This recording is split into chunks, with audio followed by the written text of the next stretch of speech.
Shopping is hard, right? But I found a better way. Stitch Fix online personal styling makes it easy. I just give my stylist my size, style, and budget preferences. I order boxes when I want and how I want. No subscription required. And he sends just for me pieces, plus outfit recommendations and styling tips. I keep what works and send back the rest. It's so easy. Make style easy. Get started today at stitchfix.com/Spotify. That's stitchfix.com/Spotify.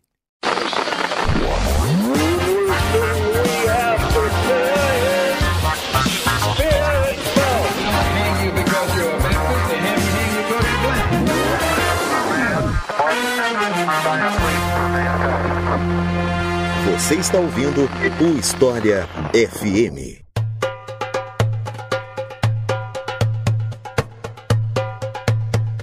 Califado Abássida. Afinal de contas, o que raio é um califado e quem são esses tais abássidas? Esse é o tema de hoje do História FM. Eu sou Iclis Rodrigues e para falar sobre esse assunto eu convidei mais uma vez aqui conosco o professor Otávio Luiz, a quem eu passo a palavra para se apresentar para vocês. Então, Otávio, seja muito bem-vindo e fique à vontade para se apresentar para o pessoal. Muito obrigado, Iclis. É um prazer estar aqui de novo. Eu acho que essa é minha 12ª, 13ª participação aqui. Já não me lembro mais, mas eu queria de qualquer forma deixar uma saudação aqui para os nossos ouvintes. E me apresentar muito rapidamente, né, caso alguém não tenha ouvido um desses vários episódios que a gente já gravou. Eu sou o Otávio, sou professor de História da África e da Ásia na Universidade Federal do Paraná. Eu sou também professor permanente do programa de pós-graduação dessa instituição. Sou professor permanente do programa de mestrado profissional, que a gente chama de Profhistória. Sou tutor do PET e sou o coordenador do Grupo de Estudos Africanos e Asiáticos, o GEAFRAS, que é o grupo de pesquisa que eu coordeno, né, e que trabalha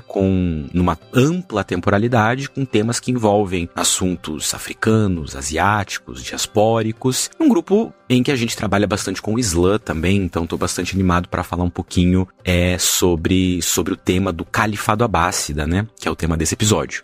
Também sou autor do livro Rota da Seda, publicado em 2023 pela editora Contexto. Ali também trabalho um pouco com o Islã, é um tema que me interessa muito, então acho que vai ser uma conversa bastante interessante. Então é isso, vamos conhecer um pouco mais o que foi esse tal Califado Abássida depois que eu der um recado para vocês. Pessoal, queria agradecer a todo mundo que tem chegado nos últimos tempos e apoiado o História FM. Esse apoio de vocês é muito importante e as coisas estão melhorando um pouco aqui pro podcast com a chegada dos novos apoiadores. Fico muito contente e gostaria de convidar vocês que estão ouvindo, que não são apoiadores, a considerar a possibilidade de apoiar a gente lá em apoia.se/obrigahistoria. Você pode fazer isso mensalmente com apenas R$2 por mês. Isso é menos que o preço de um macarrão instantâneo no mercado aqui perto de casa e no final do ano isso dá apenas R$24. R$24 por ano é o preço de um x-salada. Então, só com esse pequeno valor, você já ajuda o História FM a continuar funcionando, continuar no ar, divulgando história gratuitamente para milhares de pessoas. E os nossos novos apoiadores e apoiadoras são Rodrigo Aita, Lene de Campos Soares, Valdemir Araújo, Lúcia Ehrenbrink, Pedro Guerra, Paulo Sereia, Paulo Aita, Fernando Penco, Heraldo Júnior, Leonel Araújo, Caio Vieira, Lucas Gale, Abílio Coelho, Lucas Camargo, Samara Rodrigues, Jéssica Moraes, Patrícia Prado, Fabiola Rosa e Caroline Rocha. Muito obrigado, pessoal. Graças a vocês que o História FM continua. E se você que está ouvindo quiser apoiar também, por um valor bem módico de apenas R$2 por mês, é só acessar apoia.se/obrigahistoria. O link tá na descrição do episódio, tá bem fácil. É só descer aqui na descrição, clicar e você consegue ver as recompensas, inclusive de outros valores, tipo R$5 por mês que você ouve os episódios com antecedência, R$10 por mês que você tem acesso a roteiros de perguntas e pode pedir cupom de desconto dos meus cursos e tudo mais. E se você quiser fazer um apoio pontual sem se cadastrar no Apoia-se, você pode fazer isso pela chave Pix leituraobrigahistoria@gmail.com.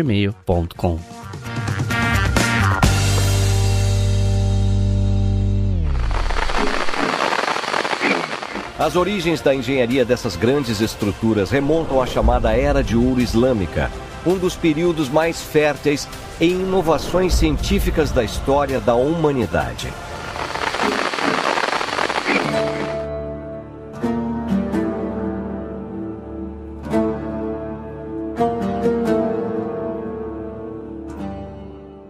Acho que pra gente começar esse papo, seria legal primeiro a gente explicar o que é um califado exatamente, né? E o que distingue o califado de outras formas de governo como reinado, shogunato, entre outras, né? Tem alguma especificidade nessa instituição chamada califado? Olha, essa é uma ótima pergunta para que a gente se localize um pouquinho historicamente, né? Então, assim, para começar, eu queria definir, então, o que é conceitualmente, né, um califado. Um califado, ou como a gente poderia falar em árabe, um khilafa, é um governo de uma figura político-religiosa que a gente costumeiramente chama de califa, ou também em árabe, khalifa. E aí, por sua vez, esse califa, ele é uma pessoa que é considerada como a sucessora do profeta Muhammad, que foi, né, o efetivo fundador do Islã, digamos assim, né? E de fato, né, o termo khalifa, ele significa em árabe justamente sucessor. Então, só com essa informação que é um pouco mais objetiva, a gente já consegue definir algumas coisas, né? Então, do ponto de vista simbólico, o califado, ele é uma instituição que é única e exclusiva do Islã, porque essa instituição é entendida como a estrutura sociopolítica, né, que sucede à fundação da religião. Então surge a religião mais organizada e a estrutura sociopolítica que vem disso é o califado. E como califa, ele é o sucessor oficial do profeta, teoricamente só pode haver um único califado. Exatamente porque esse califado e esse califa, eles são a representação política de toda uma sociedade muçulmana. A gente está falando aqui de uma estrutura política, mas também de uma estrutura religiosa. E aí aqui tem uma outra informação que é importante pra gente, né? Eu comentei que, teoricamente, então, a gente só pode ter um único califado, porque esse califado, ele representaria todos os muçulmanos. E essa ideia de representar todos os muçulmanos, ela acontece porque o Islã surge, enquanto religião, num contexto bem específico de desagregação social de alguns grupos árabes. Porque a gente tem que pensar o seguinte, o Islã, ele vai surgir com a pregação do profeta Muhammad, que começa no deserto da Península Arábica e mais especificamente em Meca, ali na primeira metade do século VII. E aí nessa época, os árabes que habitavam Meca, né, a cidade que mais tarde se chamaria de Medina, e também os outros lugares do deserto, eles eram em grande maioria beduínos que se organizavam em grandes grupos clânicos, né? É uma coisa que a gente em árabe chama de Banu, que significa filhos de, né? Então, filhos de alguém, essa expressão geralmente indica uma espécie de dinastia, ou como a gente fala, um conjunto amplo de um grupo clânico, assim. E esses clãs, eles não ficavam organizados sobre um governo central, uma estrutura política mais hegemônica, né?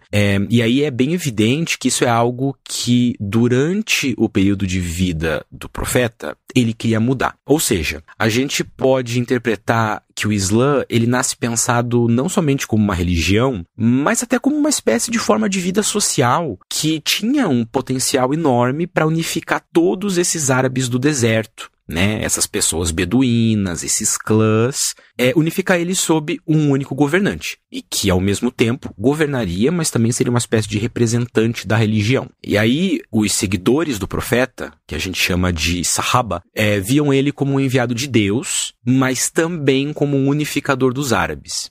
Então, quando a gente está lidando tanto com essa imagem religiosa, quanto com essa imagem sociopolítica unificadora, a gente pode falar que quem sucede o profeta Muhammad, ou seja, o califa, ele seria também um herdeiro desse desígnio amplo, né, que é político e religioso. Então, em outras palavras, a gente pode falar que aqui a gente tem uma outra característica do califado, que é o desejo pela unificação, primeiro dos árabes, e aí em seguida de todos os muçulmanos, né? E aí a gente pode entender que essa unificação político-religiosa era uma espécie de proposta de universalidade, né? O que isso significa? Essa universalidade, essa unificação político-religiosa significa que, se a gente fosse comparar o califado com alguma outra forma de governo com a qual a gente já é mais familiar, a gente poderia dizer que ele se parece com o império, né? Então o império tem essas pretensões universais, unificadoras, de unir muita gente. O califado, como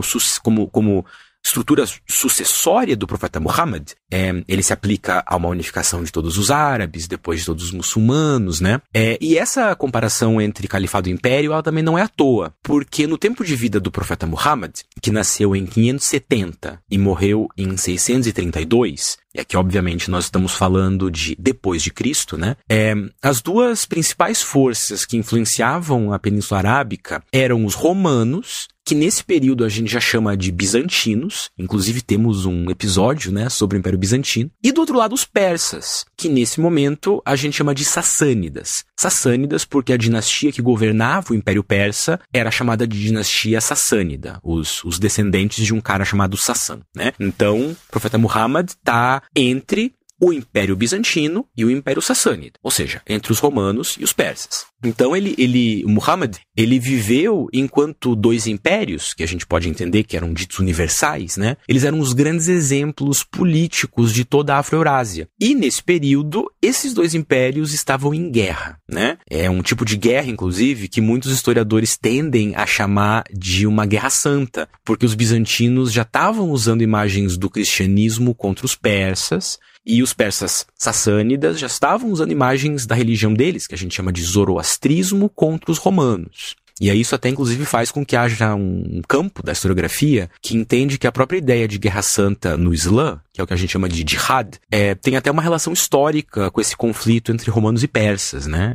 Há um momento, por exemplo, que os persas atacam Jerusalém, dizem as histórias que eles roubam a cruz, então tem um fundo religioso. Como esses dois impérios influenciam muito a visão dos árabes, e certamente do profeta Muhammad, a ideia de uma guerra com motivação religiosa acaba ali, de repente, aparecendo numa mentalidade do Islã. E, enfim, do ponto de vista mais prático, então, a gente pode falar também que o califado ele opera de maneiras que vão se alterando ao longo do tempo, né? Então, teoricamente, ele é essa estrutura sucessória que unifica os árabes e os muçulmanos. Ele tem características que vão nos lembrar a universalidade imperial, mas é uma estrutura política. E como a gente vai sempre ter na história, o desenvolvimento ao longo do tempo muitas vezes implica também numa alteração das características dessas estruturas históricas, né? Então, a gente pensa em califado, primeiro, a gente está falando então de uma estrutura que trata de um governo pensado para os árabes muçulmanos. Depois, com o tempo, esse califado ele vai se tornar uma estrutura mais administrativa na medida que o Islã vai se expandindo, né? Enquanto ele se torna essa unidade mais político-administrativa, ele também vai se tornando mais burocrático, especialmente quando não são só os árabes que estão sob o califado, mas também quando a gente passa a ter aristocratas iranianos, ou seja, os antigos persas sassânidas, que vão ser dominados pelas forças árabes, e nessa dominação vão ser incorporados ao califado e vão se tornar funcionários importantes, que muitas vezes nós chamamos de vizires, né? O vizir é uma figura importante no contexto do califado. E depois, ainda mais à frente no tempo, o califado ele vai se tornar uma estrutura menos centralizada, que é no período que a gente começa a ter o surgimento de outras estruturas políticas islâmicas. Por exemplo, os chamados emiratos, sultanatos, a partir ali do século 9, 10, 11. A gente vai falar um pouquinho sobre isso ainda, né? Então, a gente pode dizer que as especificidades do califado, especialmente em relação a outras formas de governo, a outras formas de governos históricas, assim, como, por exemplo, o chamado shogunato no Japão, ou os reinos na Europa, são essas características culturais, religiosas e contextuais, né? Ou seja, se a gente fosse resumir essa divagação toda aqui, o califado ele é uma forma de governo que é relativamente universal, que é própria do Islã, e é própria do Islã porque representa uma estrutura sucessória, tanto do ponto de vista político, quanto do ponto de vista, né, do resguardo da religião do profeta Muhammad. E a gente entende isso porque o califado é liderado por um califa. Como a gente viu, um califa, ou um khalifa, é um título que significa exatamente sucessor, né? Então, diria que é assim que a gente pode historicamente entender o que é um califado. Antes da gente chegar nos abássidas, acho que primeiro a gente tem que explicar se existiram outros califados antes dele, né? Existiram, e caso tenham existido, quais foram? Bom, eu havia comentado, né, agora que o califado, em teoria, ele é único e ele é universal. Ele representa exatamente a sucessão política e religiosa do profeta Muhammad, né? Mas, óbvio, como sempre, isso é na teoria. Porque na prática, as coisas sempre vão ser bem diferentes. Como tudo em história, né? A teoria é uma coisa, a ideologia é uma coisa e a prática, né, o pragmatismo é outra. Então, quando a gente olha para a história das sociedades islâmicas, a gente vai ver que, de fato, existiram vários outros califados, dos quais o chamado califado abássida, nosso tema aqui de hoje, é somente mais um deles. né? Então, para falar desses outros califados, a gente primeiro pode pensar dois modelos de califado, ou dois modelos de interpretar como é que se estrutura um califado, que aqui, né, para fins didáticos, eu gostaria de chamar de califados, entre aspas, oficiais e califados, entre aspas, não oficiais, né?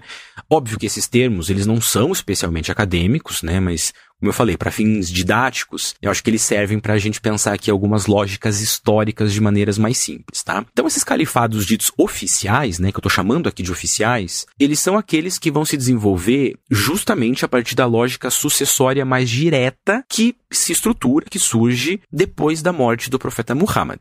Ou seja, esses califados oficiais são oficiais porque eles são aqueles que oficialmente sucedem o profeta. Dentre esses, a gente tem 3, ou algumas pessoas falam 4, mas oficialmente nós temos 3, né? O primeiro deles é o dito primeiro califado, que a gente conhece também como Al-Khilafa Al-Rashida, que significa o califado justo, ou o califado bem guiado, né? E na historiografia em português, aqui no Brasil, etc., a gente chama esse primeiro califado de califado Rashidun. Depois desse, a gente tem um segundo califado que ficou conhecido como Al-Khilafa Al-Umayya, que significa, né, uma forma em árabe para falar o que a gente chama de califado omíada. E aí, finalmente, vem o terceiro, que é o que a gente chama de Al-Khilafa Al-Abbasiyya, que significa o califado abássida, que justamente é o tema aqui que a gente tema central aqui da nossa conversa, né? Então, de alguma maneira, a gente pode considerar que teria talvez um quarto califado, né, que seria o Império Otomano. O Império Otomano seria uma espécie de continuador desses califados, mas aí já é uma questão um pouco mais polêmica na historiografia e a gente pode ficar mais oficialmente com esses 3. O Rashidun, o Omíada e o Abássida. Os 3 que se sucedem, né, e sucedem a morte do profeta Muhammad. Mas daí eu falei que a gente também tem os califados não oficiais, né? Esses califados não oficiais, eles são estruturas políticas que ou surgem em contextos de conflito interno do próprio califado, ou que surgem a partir do desenvolvimento de grupos que não necessariamente têm relação com o califado oficial, digamos assim, mas que se tornam muito poderosos. A gente pode pensar que alguns exemplos desse tipo de califado é o chamado califado fatímida, que existe entre 909 e 1171. A gente falou muito rapidamente do califado fatímida num episódio que gravamos um tempo atrás sobre o Saladino. E a gente pode pensar também no califado de Córdoba, que é um califado que existe na Península Ibérica entre 929 e 1031, mais ou menos. Mas o que a gente vai falar aqui agora são os califados oficiais. E aí, voltando para esses califados oficiais, que são os reconhecidos, né, pela historiografia, tanto contemporânea quanto muçulmana, esses califados que precedem o Abássida, eles são super importantes para a gente entender o desenvolvimento da história política do Islã. Mas eles são especialmente importantes para a gente entender a própria estrutura do califado Abássida, né, que a gente vai falar um pouco mais à frente. Então, o primeiro desses, que é o dito califado Rashidun, ele se refere a um conjunto específico de califas que foram todos contemporâneos do profeta Muhammad e que tinham alguma relação direta com o profeta Muhammad, ou seja, conviveram com o profeta Muhammad. E justamente por conta dessa aproximação, que muitas vezes era de parentesco, que os líderes, né, esses califas desse primeiro califado, eles são chamados de Rashidun, que significa justo ou bem guiado. Eles tiveram a honra de estarem na presença física e viva do profeta Muhammad. E aí, do ponto de vista da construção histórica do Islã, esse período de pessoas que conviveram com o profeta Muhammad, ele obviamente é entendido como um dos grandes períodos de ouro, de ortodoxia da religião, mas ele dura muito pouco tempo, né? Ele vai de 632 a 661. E aí, nesses quase 30 anos, o califado Rashidun, ele se expande muito, inclusive, né, como eu já havia aludido agora há pouco, ele toma quase todo o Império Persa, ele toma o Egito, a região da Mesopotâmia, a região do Levante, que é onde hoje tem Gaza.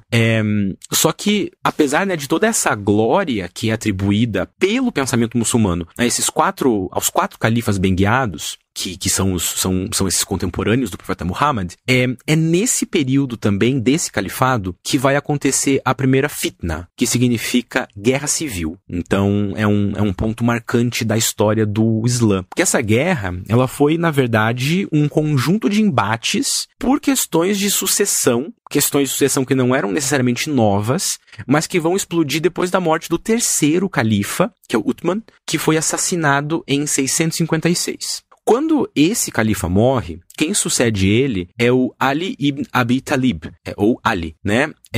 Só que ele encontrou muita resistência de uma facção poderosa do próprio califado, que inclusive incluía uma das esposas do profeta Muhammad, a Aisha. E aí essas facções se enfrentam algumas vezes. Ali é assassinado em 661 e o filho dele, o Al-Hassan ibn Ali, ele assume o governo, ele fica só alguns meses na liderança desse califado, mas ainda em 661 ele cede o poder para uma pessoa que não tinha muita coisa a ver com essa história toda de família, né? Que era um governador da província da Síria chamado Muawiyah ibn Abi Sufyan, né? Esse Muawiyah, ele vai se tornar o fundador do segundo califado, Omíada, né? Esse Omíada é um termo que vem do árabe Umayya, que o Banu Umayya era o clã desse governador da Síria, o Muawiyah, que vai assumir, né? Então, o que a gente tem é meio que uma quebra de califas que conviveram e eram próximos do profeta Muhammad,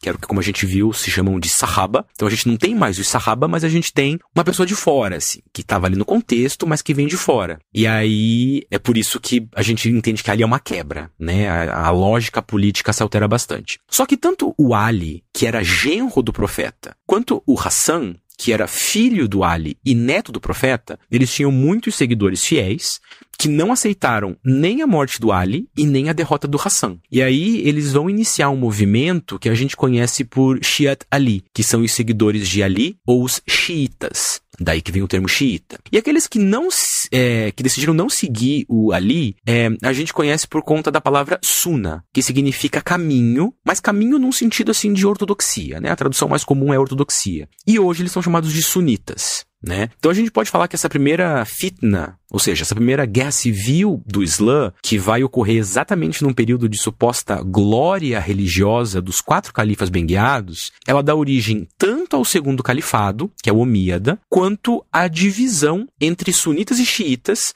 que é uma divisão que a gente sabe, né, dura até hoje. Então a gente tem hoje países e grupos que se identificam com o sunismo e países e grupos, o Irã, por exemplo, que se identificam com o xiismo, né? Os xiitas são uma grande minoria, historicamente sempre foram minoria, porque eles não estão seguindo o caminho oficial, né? A Sunna, que nos levaria ao califado omíada. Então é por isso que a gente tem um pouco dessa diferenciação, né? E ainda como a gente vai conversar já, essa divisão entre sunitas e xiitas, ela vai ser bem importante para os abássidas, que daí, finalmente, é o califado que vem depois dos omíadas. É o terceiro califado, né? E aí sobre, então, os abássidas é o que a gente vai falar um pouquinho mais daqui para frente.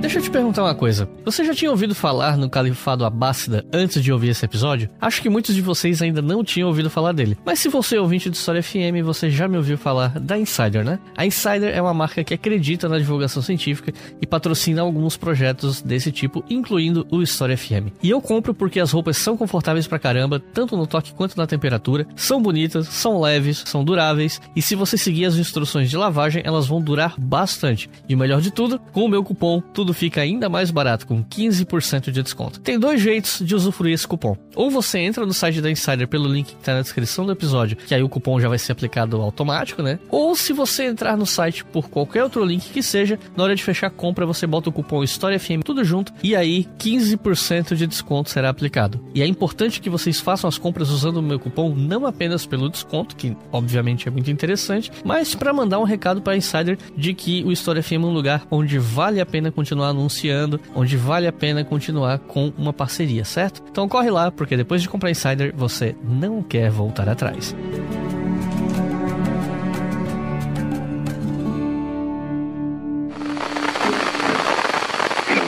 Agora sim, eu acho que nós podemos entrar no assunto do episódio e para isso eu te pergunto, quem foram os fundadores do Califado Abássida e quem eram os seus adversários políticos na época que precisaram ser superados para a fundação desse califado? Olha, começando pela segunda parte da tua pergunta, para fundar o califado abássida, né, os abássidas, eles precisaram enfrentar justamente o califado anterior, que foi o omíada, tá? Então, do primeiro para o segundo califado, do Rashidun para o omíada, a gente tem uma situação de conflito ali, a fitna, mas tem a ascensão de uma figura, o governador da Síria. Mas agora, do omíada para o abássida, a gente vai ver que é uma situação um pouquinho diferente. Né? E aí nessa altura eu acho que a gente consegue perceber o peso que a dimensão política do Islã tinha sobre a dimensão religiosa na hora do governo. Né? E eu estou dizendo isso porque, como a gente falou, o califado é o governo de um califa, que é o sucessor político religioso do profeta, mas numa certa medida a gente vai vendo que ele é mais um sucessor político do que religioso. Né? Bom, de qualquer forma, eu falo sobre essa dimensão política porque primeiro a gente tem a fitna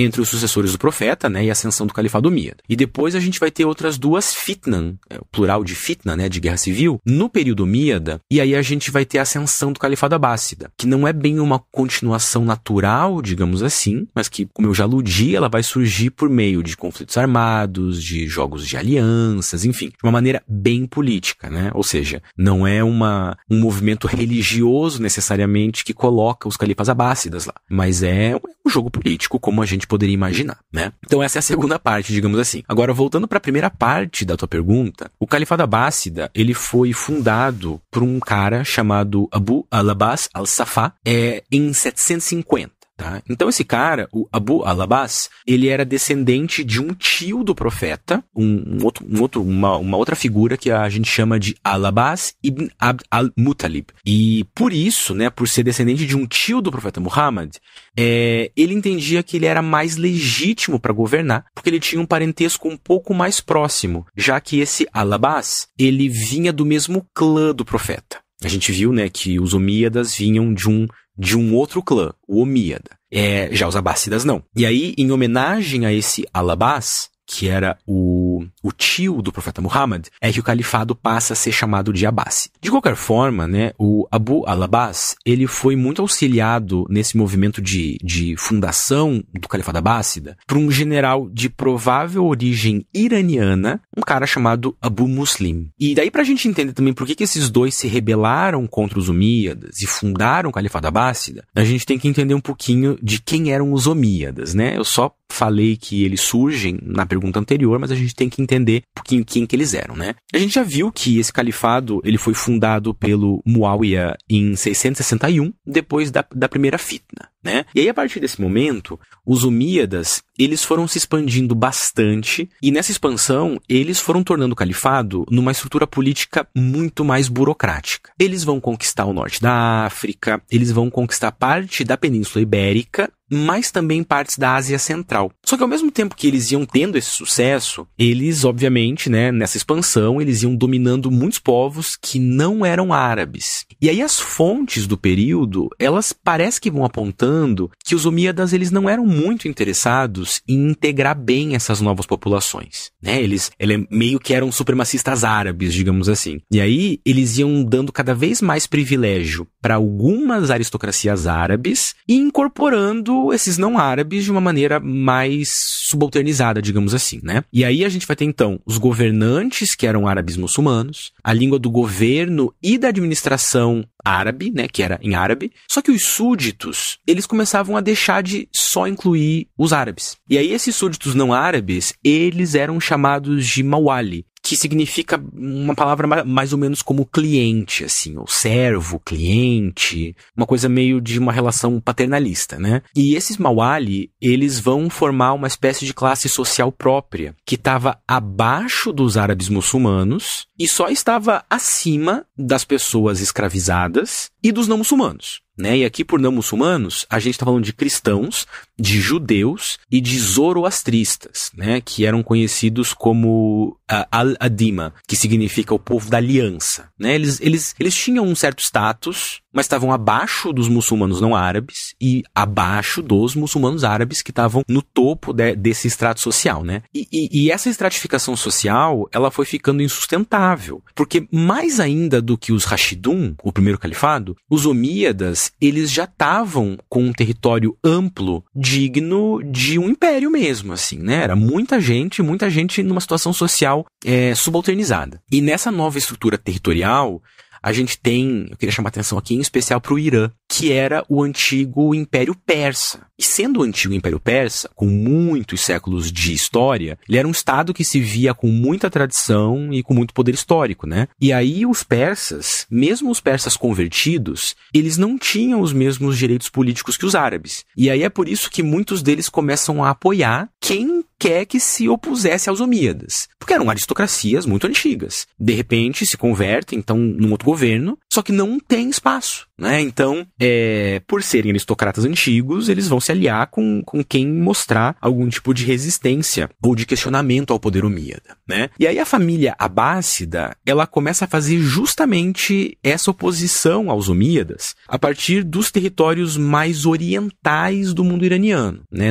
Hoje não é o Irã, mas é uma região que a gente chama de Khorasan, ou Khorasan, que pega mais ou menos o leste do Irã, mas também o Turcomenistão, partes do Afeganistão, enfim, é muito mais para a Ásia Central, né? E aí essas rebeliões, elas vão começar com mais força, vão explodir de verdade ali por volta de 744, e aí aquele general que eu comentei, o Abu Muslim, que vai ser uma das peças-chave para fundar o Califado Abássida, ele já estava envolvido, né? E aí, além de persas e de não árabes em geral, a família abássida, ela também era apoiada pelos xiitas, né? Que tinham muito rancor dos omíadas que eram sunitas. Então, os abássidas, no primeiro momento, vão congregar tanto os xiitas quanto os não árabes, porque eles vão representar oposição a essa estrutura de supremacia sunita árabe. E aí, a gente chega lá em 747, a rebelião do Abu al-Abbas e do Abu Muslim, ela vai se intensificar,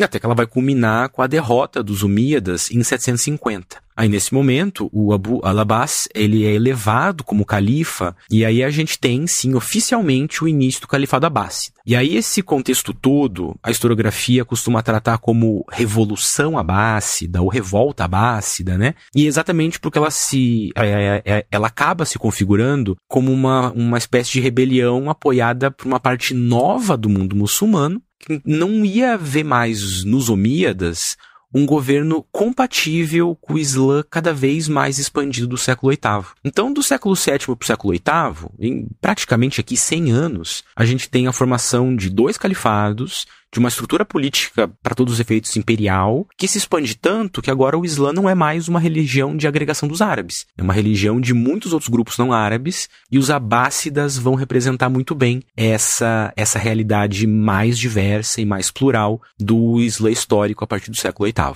Uma das primeiras grandes mudanças impostas pelos abássidas foi a transferência da capital do império de Damasco, que ficava na Síria, né? Ainda existe Damasco. Eles migraram a capital do império para Bagdá, onde hoje é o Iraque. Por que essa mudança ocorreu e que impacto isso teve nos rumos desse mundo muçulmano na época? Olha, eu acho que a mudança de capital, ela é um dos aspectos mais chamativos do período que a gente pode entender como sendo a Era de Ouro do Califado Abássida. Isso acontece, em primeiro lugar, porque a cidade de Bagdá, que vai se tornar essa nova capital, ela não existia antes, né? Ela foi construída exatamente para ser o novo centro de poder do califado, a pedido do segundo califa abássida, que foi um califa chamado Abu Jafar al-Mansur. E isso acontece ali a partir de 762.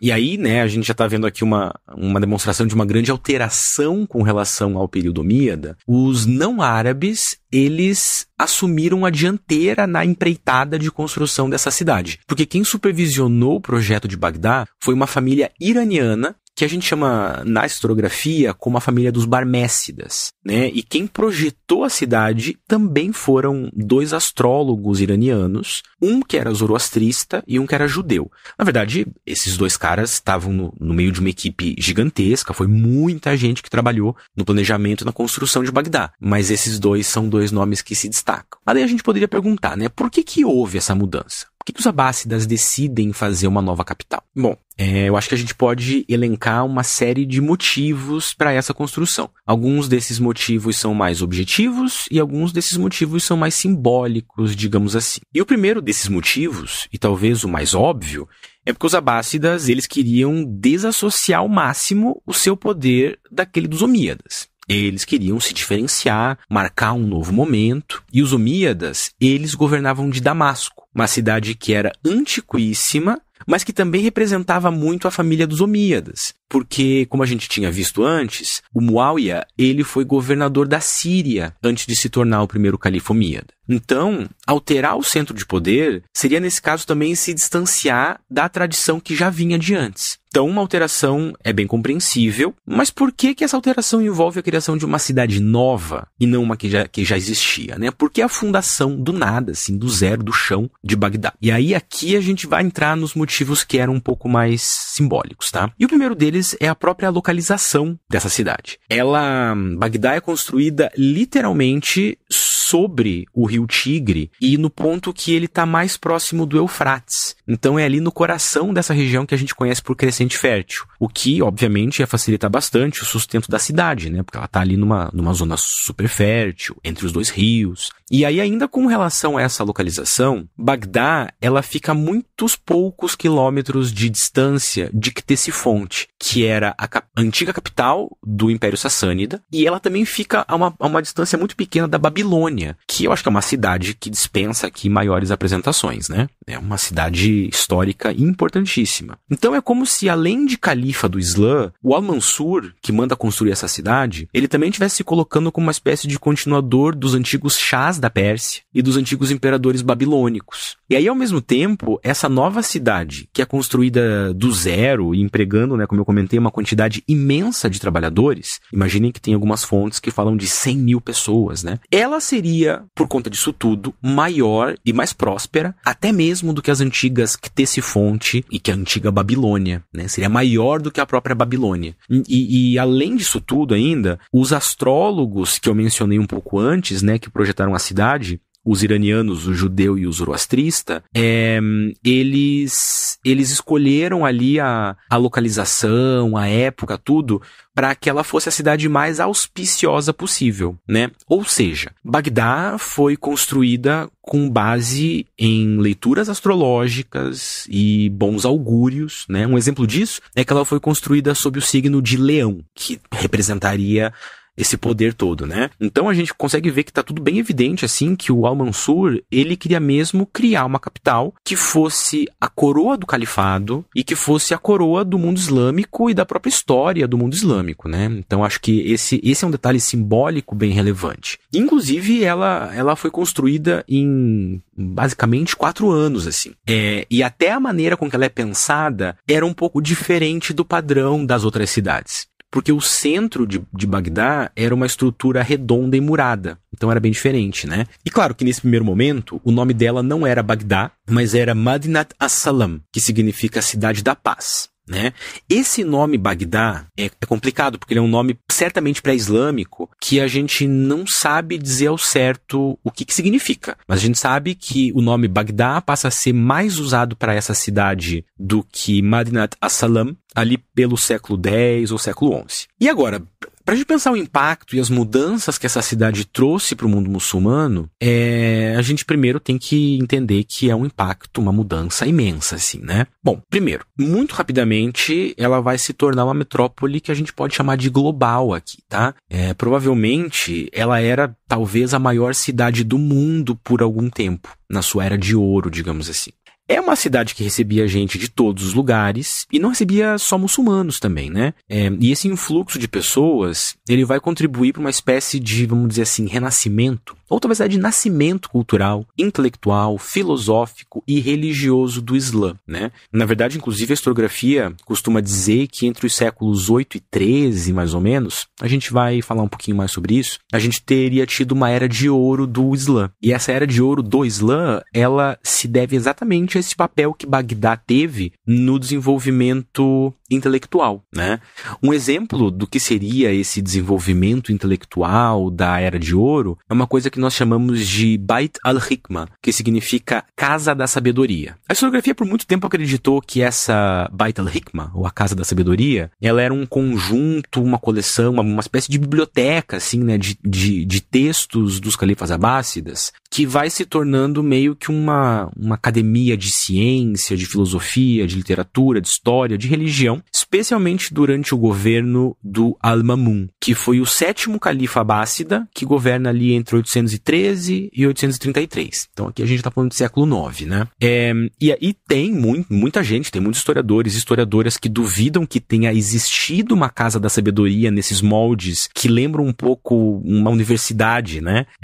Só que ainda assim é muito inquestionável o papel que o crescimento, o desenvolvimento e a importância da cidade de Bagdá teve para uma maturação cultural do Islã nos séculos finais do primeiro milênio. E até porque, além disso tudo, Bagdá também era um centro de tradução. Então tem muita coisa antiga, muitos textos antigos, inclusive textos clássicos gregos, assim, que acabam sobrevivendo para a posteridade por conta desses primeiros esforços de tradução dos muçulmanos que estão em Bagdá, e depois a gente vai ver mais desses esforços de tradução na escola de tradutores de Córdoba, que aí vão estar num daqueles califados, entre aspas, não oficiais que eu havia comentado. E aí tem muita gente que talvez o nome evoque alguma coisa e que esteve atuante em Bagdá nesse período mais chamado de ouro, né? Por exemplo, um nome importante que estudava em Bagdá, nessa época aqui que a gente está se referindo, era um cara chamado Al-Khwarizmi, que basicamente inventou, digamos assim, a álgebra.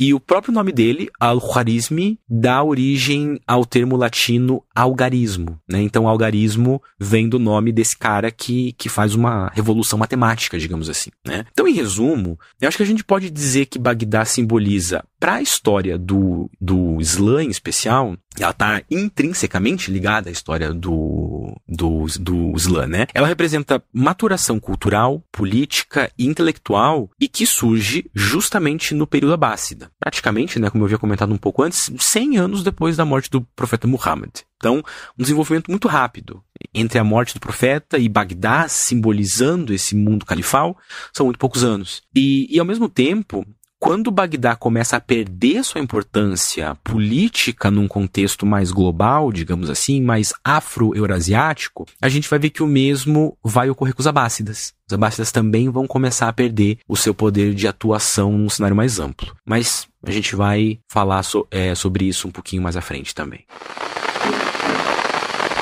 Os abássidas levaram a capital de volta a Kufa, mas o segundo califa, Al-Mansur, decidiu que era necessário construir uma nova cidade para ser capital do califado. Essa seria uma cidade planejada, murada e que serviria de capital e de centro de conhecimento.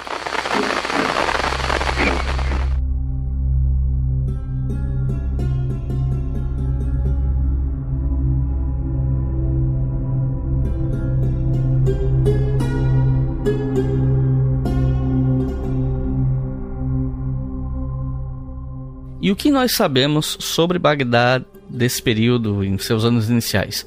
Levando em conta que ela foi planejada para ser essa capital, eu imagino que ela fosse uma cidade imponente, ou pelo menos muito eficiente para os padrões da época, né? Olha, a gente acaba sabendo bastante coisa sobre Bagdá, porque, como eu havia comentado, ela era uma cidade importantíssima, né? Então, muita gente passou por lá e muita gente do período também escreveu sobre ela. Então, para recapitular, a gente sabe que ela foi construída perto de cidades antigas importantíssimas também, como Ctesifonte, Babilônia. A gente sabe que ela foi construída com base em leituras astrológicas e a gente sabe que ela empregou tanta gente que ela ficou pronta em 4 anos, né? Então, nesses períodos mais iniciais, a gente sabe também que ela tinha provavelmente mais de 1 milhão de habitantes, talvez, e devia ser talvez maior do que Constantinopla e igual ou até maior do que Chang'an, que foi a capital do Império Chinês durante algum tempo. E aí, sobre a cidade em si, como eu comentei, a gente sabe que ela tinha um centro principal, que era redondo e murado, mas ela cresceu rapidamente para muito além disso, né? Então ela ultrapassou os limites dessa cidade redonda, digamos assim. E ela acabou sendo dividida em 3 áreas diferentes. E ela era imaginada mesmo assim como um paraíso no sentido literal do termo, né? No sentido religioso da palavra. A gente também entende que devia ser uma cidade muito bonita, com parques, com fontes, com jardins e até com um sistema de saneamento. E essas coisas, né, especialmente as fontes e os jardins, elas foram herdadas dos persas. Inclusive porque num período muito antigo persa, a própria palavra paraíso, ou paradisos, ela significava um jardim com fontes, etc. Então, a gente tem um pouco dessa relação aqui. E aí, no geral, eu acho que dá pra gente falar que Bagdá, ela era um dos espaços mais cosmopolitas do período que a gente geralmente chama de Idade Média. Pelo tamanho, pela reputação e pela posição geográfica dela, a gente tem ali a passagem de viajantes de todas as partes do mundo, assim, do mundo conhecido, né, do mundo possível. Os mercadores que passavam por Bagdá, eles vinham da Rota da Seda, eles vinham da Índia, eles vinham da Arábia, né? Então, além de centro intelectual, ela certamente também era um centro comercial muito importante. Ela tinha um controle fiscal, contava com supervisão do governo para esse comércio. Então, todas as informações que a gente tem, elas fazem com que a gente possa imaginar que Bagdá era uma cidade absolutamente central, assim. E como a gente vem falando, Bagdá se torna muito rapidamente também um centro de conhecimento, né? Que eu acho que é um dos aspectos mais chamativos. E se tornar um centro de conhecimento nesse caso, significa que além das escolas de direito islâmico, a gente também tinha as bibliotecas, que poderiam ser mais ou menos públicas, digamos assim, e os centros de estudo, né? E nesse sentido, o exemplo mais famoso, como a gente já comentou, seria Bait al-Hikmah, a Casa da Sabedoria. E esse tema, ele é interessante. Só que, como eu também já fiz essa alusão, na historiografia especializada, o tema da Bait al-Hikmah, da Casa da Sabedoria, ele também é polêmico, né? Porque, basicamente, desde o século XIX, só que especialmente no século XX, a gente começa a interpretar essa Casa da Sabedoria como meio que uma espécie de universidade nos moldes modernos, né? Como a gente conhece hoje, com diferentes departamentos de estudos e áreas, etc. Só que essa leitura da Casa da Sabedoria como universidade, que se cristalizou na historiografia, ela provavelmente é um pouquinho anacrônica, né? E aí, por conta disso, a gente encontra aí um ou outro estudo mais recente que vai adotar uma postura mais minimalista, digamos assim, e vai afirmar que essa Casa da Sabedoria, ela era somente uma biblioteca califal, basicamente um grande lugar com livros, assim. E aí, essas diferentes abordagens, elas falam mais sobre Bagdá e a Casa da Sabedoria, de como a gente quer ver a história do Islã hoje, do que efetivamente sobre a realidade histórica, se é que a gente pode falar de uma realidade histórica, sobre essa instituição que existiu em Bagdá. Inclusive, falar de Bagdá nos primeiros anos geralmente envolve uma espécie de, assim, um elemento mais passional, eu diria, de defesa ou de ataque da história de uma religião e de uma sociedade que se constrói através dela, né, baseado não no passado, mas em todas as polêmicas que acabam marcando de maneira muito forte a maneira que a gente pensa o Islã hoje, né? Então, o que eu quero dizer? A gente vê o Islã hoje como uma religião violenta e a sociedade muçulmana como uma sociedade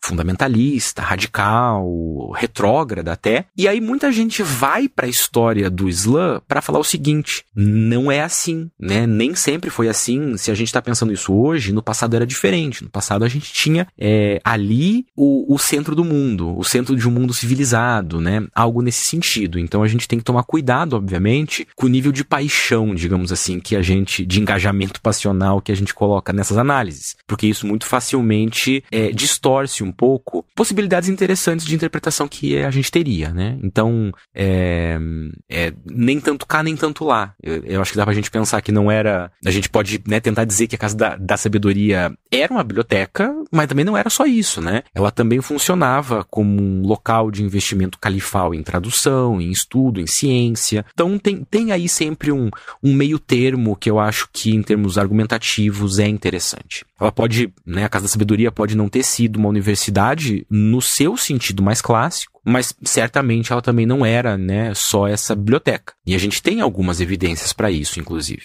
E a gente sabe também que esse modelo de biblioteca mecenato, assim, né, com investimento califal, incentivou a criação de outras instituições mais ou menos parecidas em alguns outros lugares do mundo muçulmano, como, por exemplo, no Cairo, em Tunis, em Córdoba. Então é difícil falar que a Casa da Sabedoria era só uma biblioteca, porque era um modelo de investimento público, de conhecimento, que ainda que não seja uma universidade moderna, era reconhecido como diferente, né, como singular, ponto de ter gerado outras casas da sabedoria ou outros institutos de ensino e conhecimento em outros lugares do mundo muçulmano, né? Então, o importante é a gente pensar que por algum tempo, e especialmente, né, até como você apontou na tua pergunta ali, durante os seus primeiros anos de existência, Bagdá era, né, talvez o melhor exemplo que a gente tem de cosmopolitismo no primeiro milênio. Era o grande centro cosmopolita desse mundo, ali do ladinho de Constantinopla e de Chang'an, que era a capital do Império Chinês, né? Com o tempo, ela vai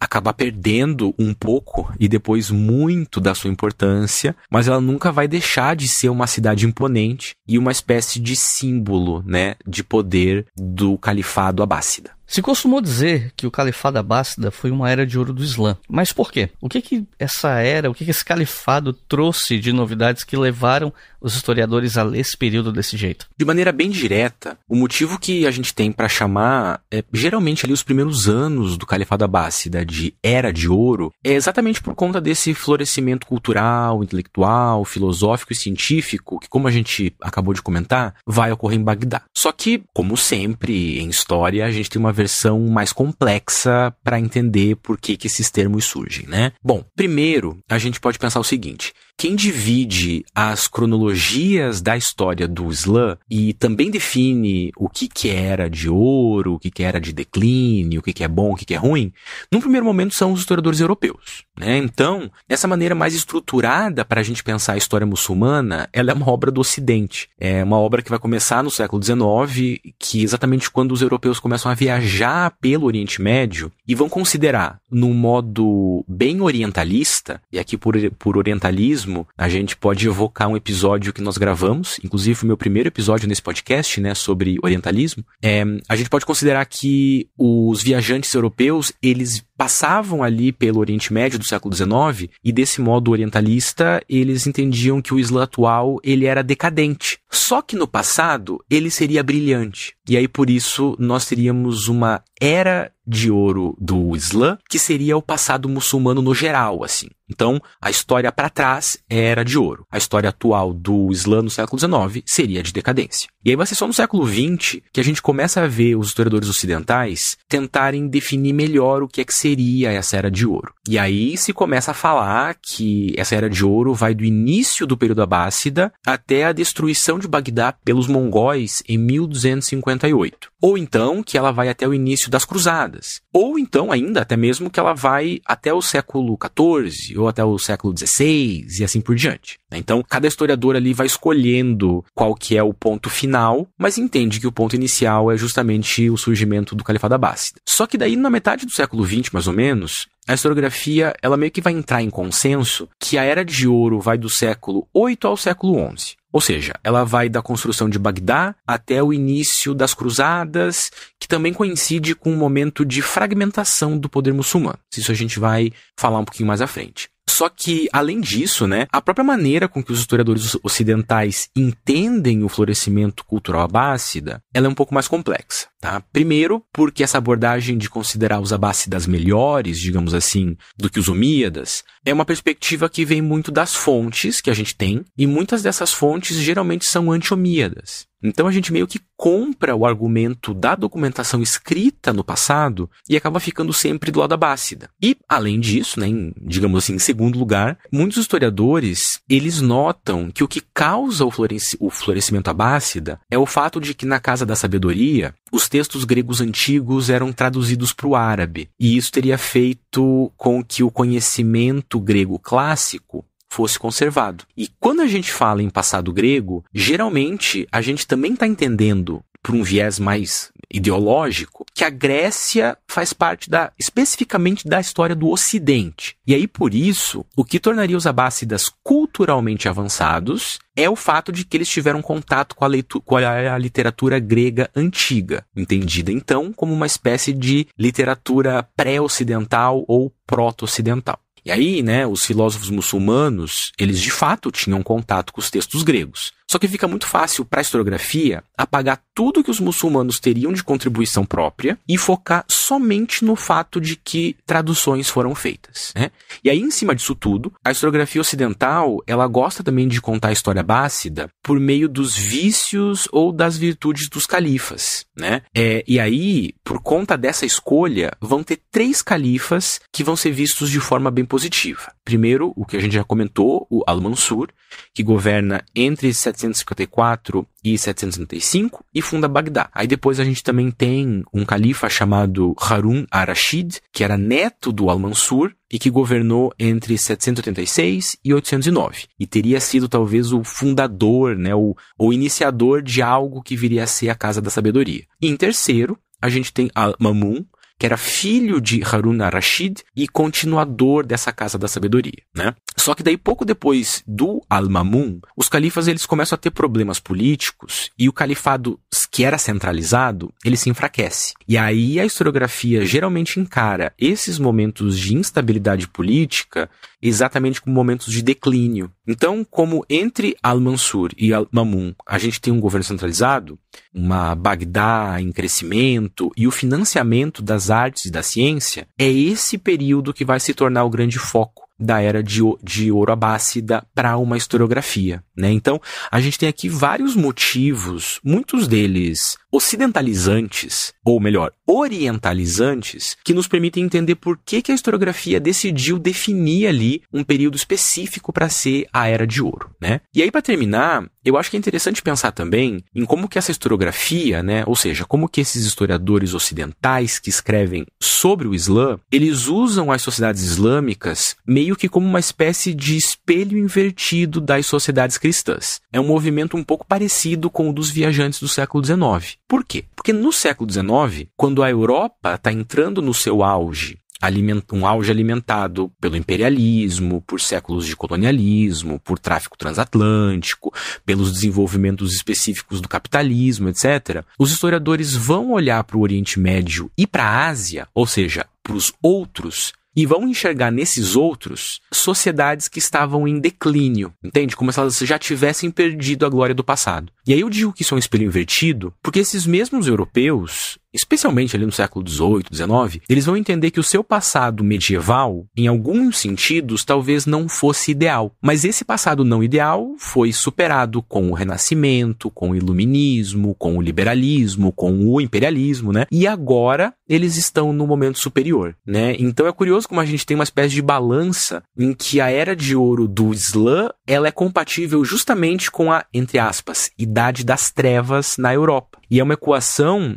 que o Islã era bom e ficou ruim, enquanto isso a Europa não era tão boa, mas ficou melhor. E aí, por isso agora, né, no século XIX, no século XX, ela governa o mundo e tem a cultura superior. Essa é uma visão bem ocidentalista, né? Então, justamente para evitar um pouco dessa visão do espelho invertido do Ocidente, tem muitos historiadores hoje que notam que entre o surgimento do Islã e o início do imperialismo europeu no Oriente Médio, as sociedades islâmicas, elas vão passar por diferentes momentos de florescimento cultural. Ou seja, a gente poderia pensar que a gente teve diversas eras de ouro além da base, né? Então, muito importante que a gente note em consideração que algumas categorias de julgamento do passado islâmico, em resumo, né, elas vêm do Ocidente. E vêm do Ocidente porque o Ocidente, como já nos explica Edward Said, no seu conceito e no seu livro Orientalismo, o Ocidente vê o Islã como outro. Então esse outro está sempre num equilíbrio invertido. Se a Europa está ruim, é um momento bom. E se a Europa está boa, é um momento ruim para esses outros, né? Então por isso que é importante que a gente tenha um certo cuidado ou compreenda por que é que a gente fala de uma era de ouro.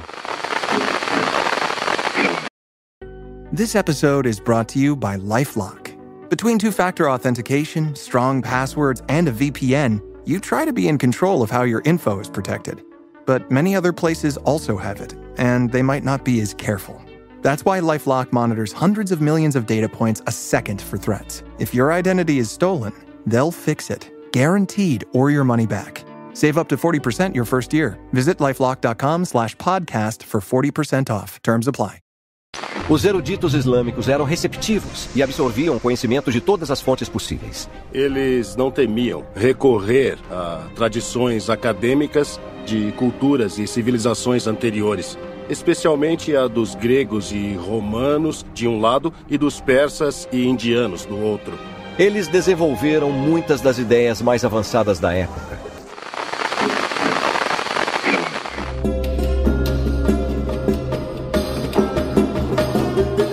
E como era a vida das populações civis nesse período sob o domínio abássida?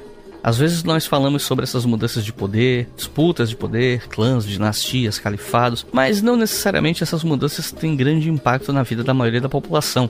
Então eu te pergunto, a gente sabe alguma coisa sobre isso? É interessante pensar, né, sobre essa vida mais mundana, digamos assim, desses períodos do passado, porque a gente vai notar muitas semelhanças que até talvez nos surpreendam, assim, ou também, né, obviamente, muitas diferenças. E aí, no caso abássida, o califado, ele era imenso e no auge, né, desse califado, ele ia do atual Marrocos até mais ou menos ali o atual Tajiquistão. Então é óbvio que por conta dessa dimensão imensa, a gente está falando de muitos modos de vidas, né, que incluem desde o modo de vida dos beduínos do deserto até o modo de vida dos mercadores urbanos ou dos viajantes, de judeus, de cristãos, de muçulmanos, enfim. Então a gente pode pegar o exemplo de Bagdá para imaginar como que era a vida da população civil no que seria uma metrópole abássida. E olha, provavelmente, e aí aqui também tem um pouco da minha opinião sobre isso, ela não era uma vida de todo ruim, assim, né?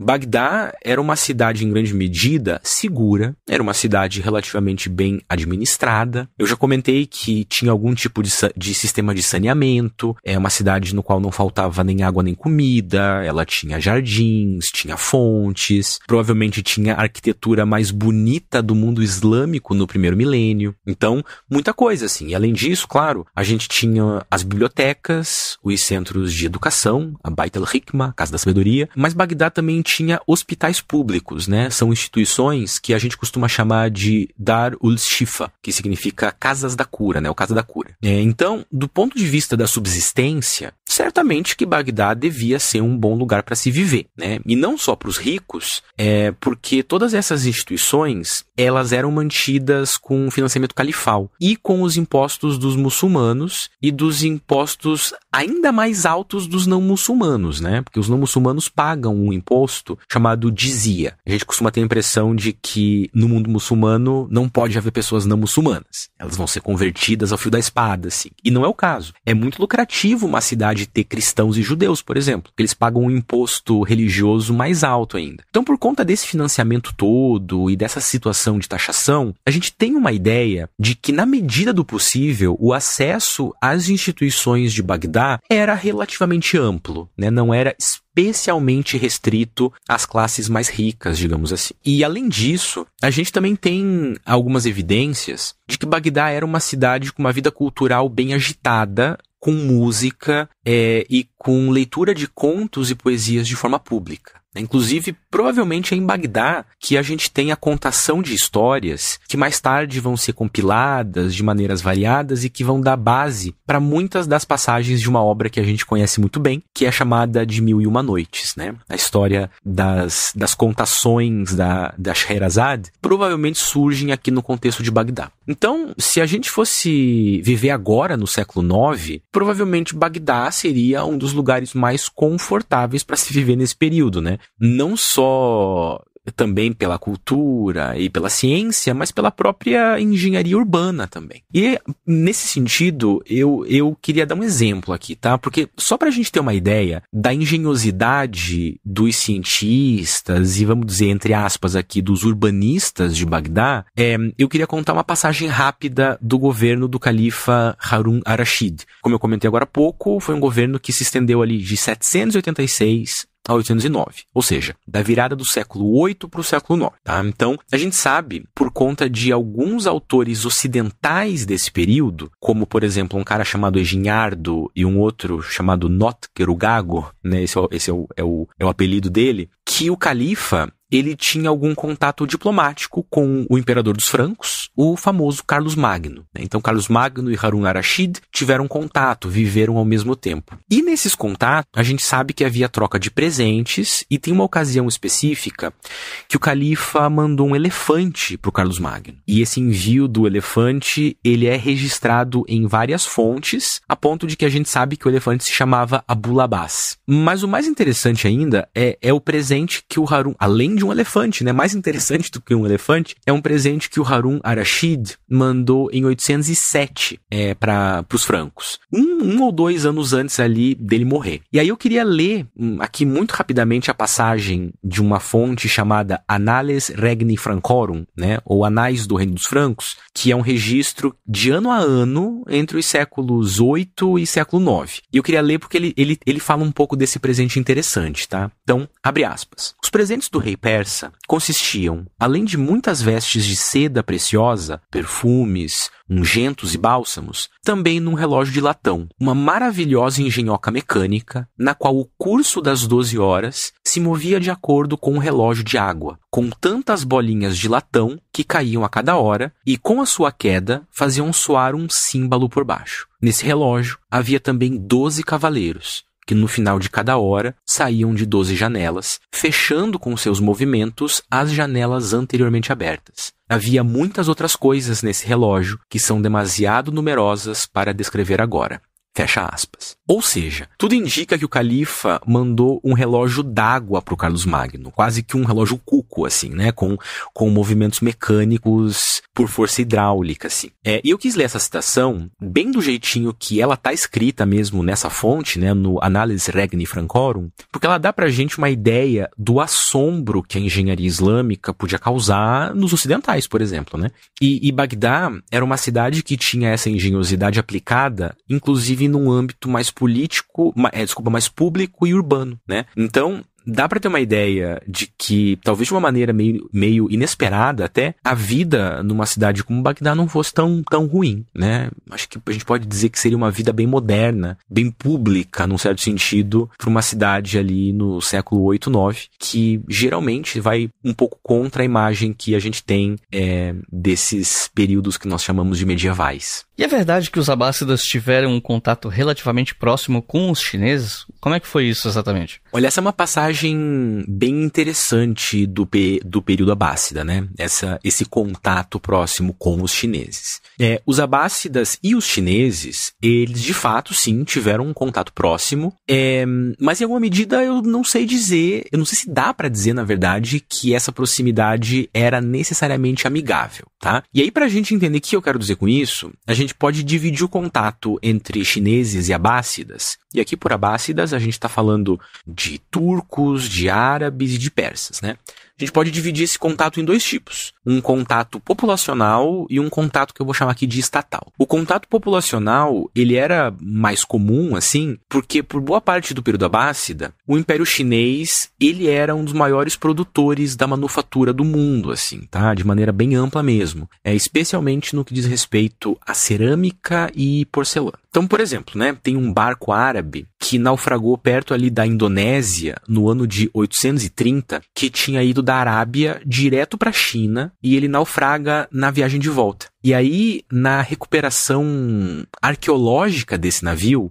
a gente acabou descobrindo que ele carregava mais de 60 mil produtos. Então era um navio que afundou trazendo sozinho 60 mil produtos. E a maioria desses produtos eram peças de cerâmica de um tipo que a gente fala que é do forno de Jiangsha, que é uma região de produção bastante famosa na China desse período, assim. Então, pela evidência desse naufrágio, a gente sabe que os mercadores árabes, que muitas vezes estariam sob o mando abássida, iam para a China via Oceano Índico, né? E aí também tem algumas outras fontes, né? Inclusive uma dessas fontes, que é escrita por um homem chamado Abu Zaid al-Sirafi, ela foi traduzida para o português recentemente por um colega nosso, chamado Pedro Martins Criado, tá? Bom, esse al-Sirafi, ele fala que tinha uma rota comercial estabelecida entre o porto de Siraf, que fica no sul do atual Irã, e uma cidade na China que ele chama de Hanfu,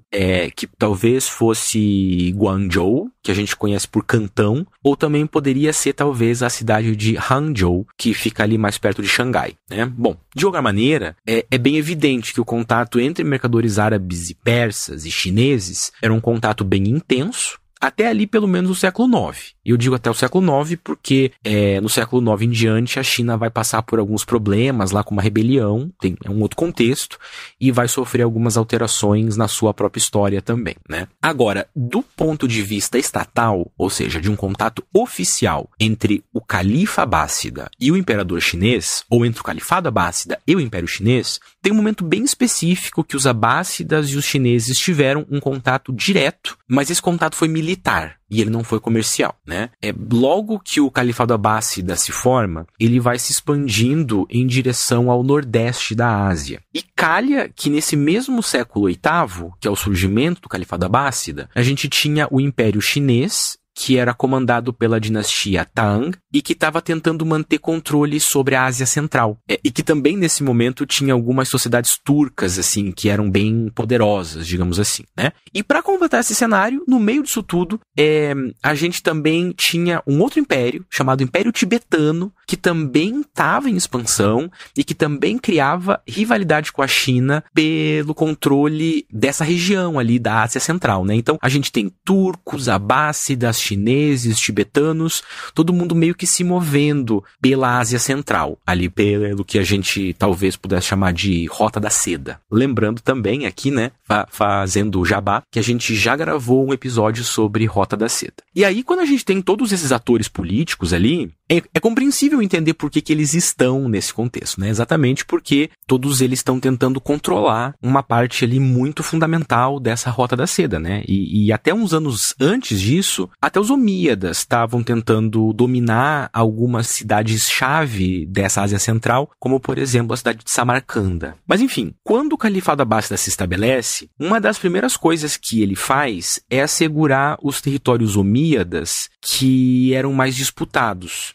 E isso incluía especialmente as fronteiras mais orientais. E aí, por conta dessa tentativa de assegurar território e controlar comércio da Rota da Seda, né, os abássidas, algumas sociedades turcas, os tibetanos e os chineses, eles vão fazendo e trocando aliança, até que em 751, essa situação toda se torna muito insustentável. E os abássidas e os Tang acabam entrando em conflito, né? E esse conflito militar a gente conhece pelo nome de Batalha de Talas, que seria um combate que aconteceu no que hoje é o Quirguistão ali. E essa batalha tinha, né, claro, soldados árabes e persas e soldados chineses também, só que muito do contingente militar desses grupos todos, assim, né, eram os mercenários turcos, que num dado momento eles trocam de lado dos chineses para os abássidas e isso resulta numa vitória muçulmana, né? Pelo menos uma forma de vitória dos abássidas, assim. E aí depois disso, os abássidas e os chineses eles vão acabar mantendo missões diplomáticas e como eu comentei, por conta de algumas rebeliões que vão acontecer na China, os chineses acabam tendo que cuidar dos assuntos domésticos deles e não vai ter outro movimento de expansão tão cedo. Então os abássidas e os chineses não vão se conflitar de novo, digamos assim. Mas é uma passagem muito interessante, porque revela um lado de expansão desse mundo muçulmano, asiático, que aproximou duas das maiores forças do continente, ou certamente as duas maiores forças do continente, o Califado e o Império Chinês. Aqui eu queria falar sobre os mamelucos. O que foi essa força militar e por que é importante entender o papel dela para compreender os rumos que o Califado tomou mais para o fim do primeiro milênio? Essa é uma pergunta bem importante, assim, né? E para começar, eu acho que é importante que a gente defina quem eram os mamelucos, tá? Esse nome mameluco, ele vem do árabe mamluk, que é um termo específico para uma pessoa escravizada, tá? E aqui é muito importante também que a gente se lembre que a gente não está falando de escravização nos moldes raciais atlânticos, né? Que envolve a desumanização e regimes de trabalho em latifúndio e muita violência, mas a gente está falando de uma relação social de comando, tá? É uma escravização que a gente tem que matizar aqui.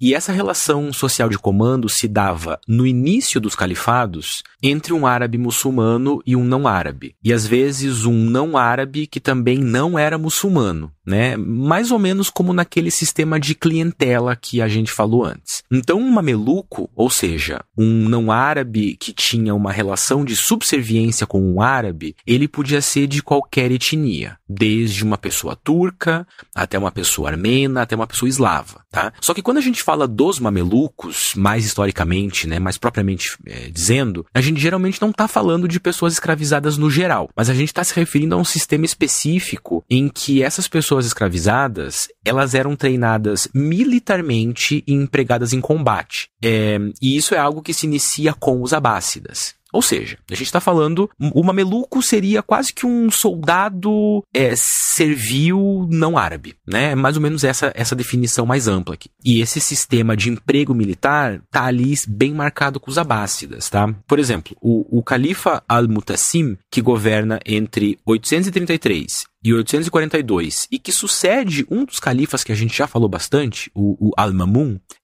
ele era bastante dependente de soldados escravizados, especialmente desses soldados de origem turca. E aí a gente tem que lembrar, claro, que o Califado Abássida, ele tinha uma expansão em direção ao leste, bem no momento chave ali em que várias sociedades nômades turcas estavam circulando por essa região. E aí essa dependência do Al-Mutassim, ela vai aumentando o corpo militar, né? É mais e mais e mais desses soldados mamelucos, e isso vai começar a gerar problemas em Bagdá, e ele, por conta disso, ele chega até a fundar uma nova capital, que é a cidade de Samarra, que fica perto de Bagdá. E aí esse momento da fundação dessa nova capital, por conta dos problemas em Bagdá e da dependência dos soldados, etc., é um momento chave para a história abássida, porque é meio que um ponto de virada. E aí vamos elencar aqui 2 motivos para esse ponto de virada, tá? Um deles é justamente esse aumento na dependência de soldados escravizados e a sedimentação de que Bagdá estava deixando de ser a cidade centro de poder, né? Então, ou seja,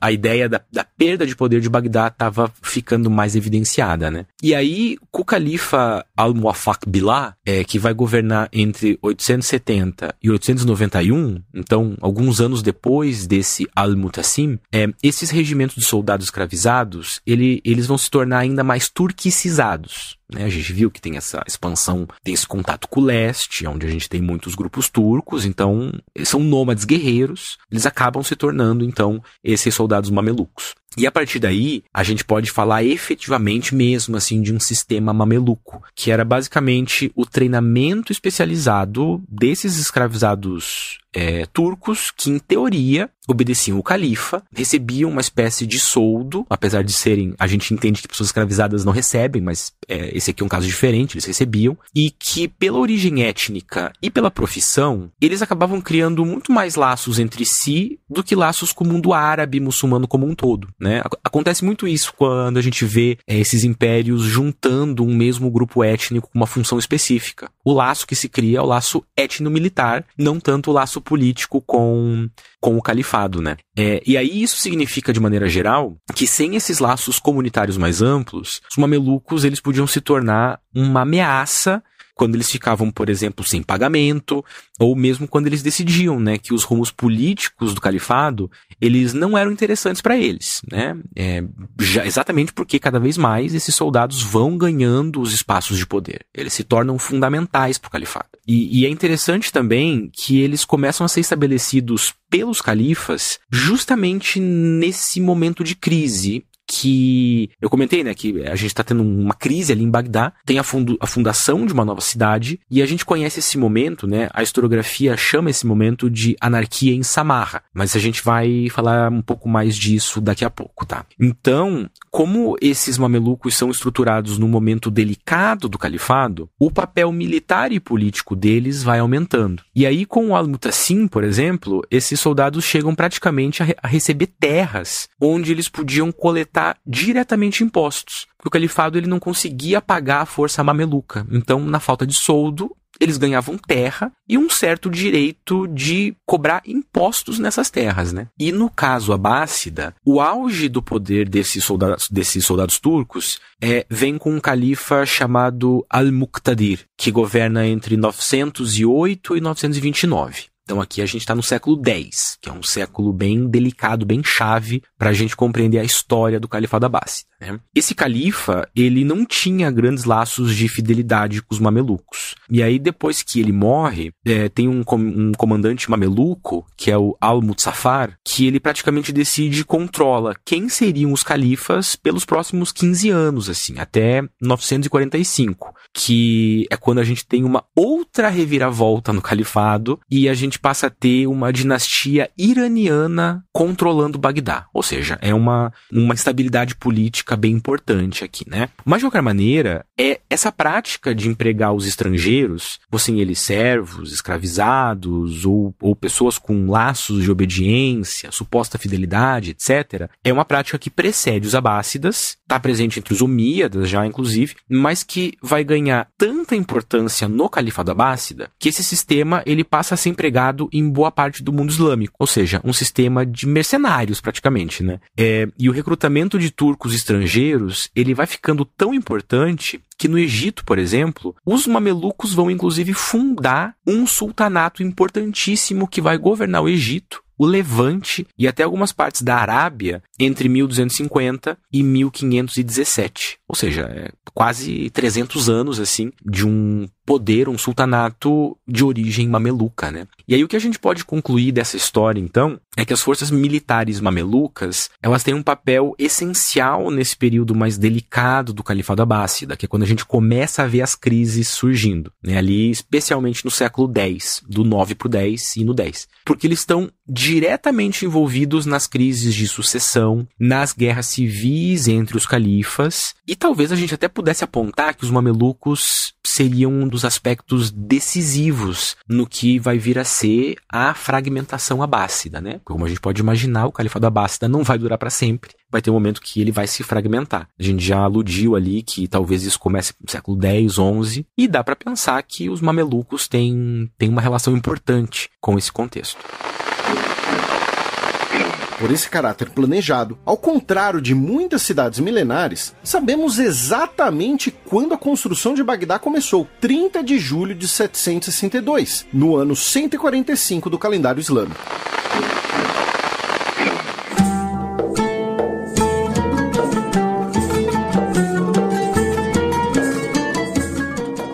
E como era a fragmentação política do mundo muçulmano naquele momento? Em termos gerais, a gente pode começar falando que o mundo muçulmano, ele se dividia de forma bem geral em 3 segmentos diferentes ali no final do primeiro milênio, que é mais ou menos esse período que a gente está tratando agora, tá? A gente tem os territórios califais, que incluem, né, os domínios diretos e indiretos dos abássidas. A gente tem uma força política herdeira dos omíadas na Península Ibérica, que é o segundo segmento. E a gente tem ainda os muçulmanos que não necessariamente tinham relação com os abássidas e com os omíadas, como, por exemplo, as elites muçulmanas do oeste africano, naquilo ali que a gente chama de Reino do Ghana, depois do Mali, ao sul do Saara. Então, a divisão dos 3 segmentos que a gente tem nesse momento é o califado, uma força política herdeira do califado omíada na Península Ibérica e os territórios que não eram califais, né? São esses 3 segmentos.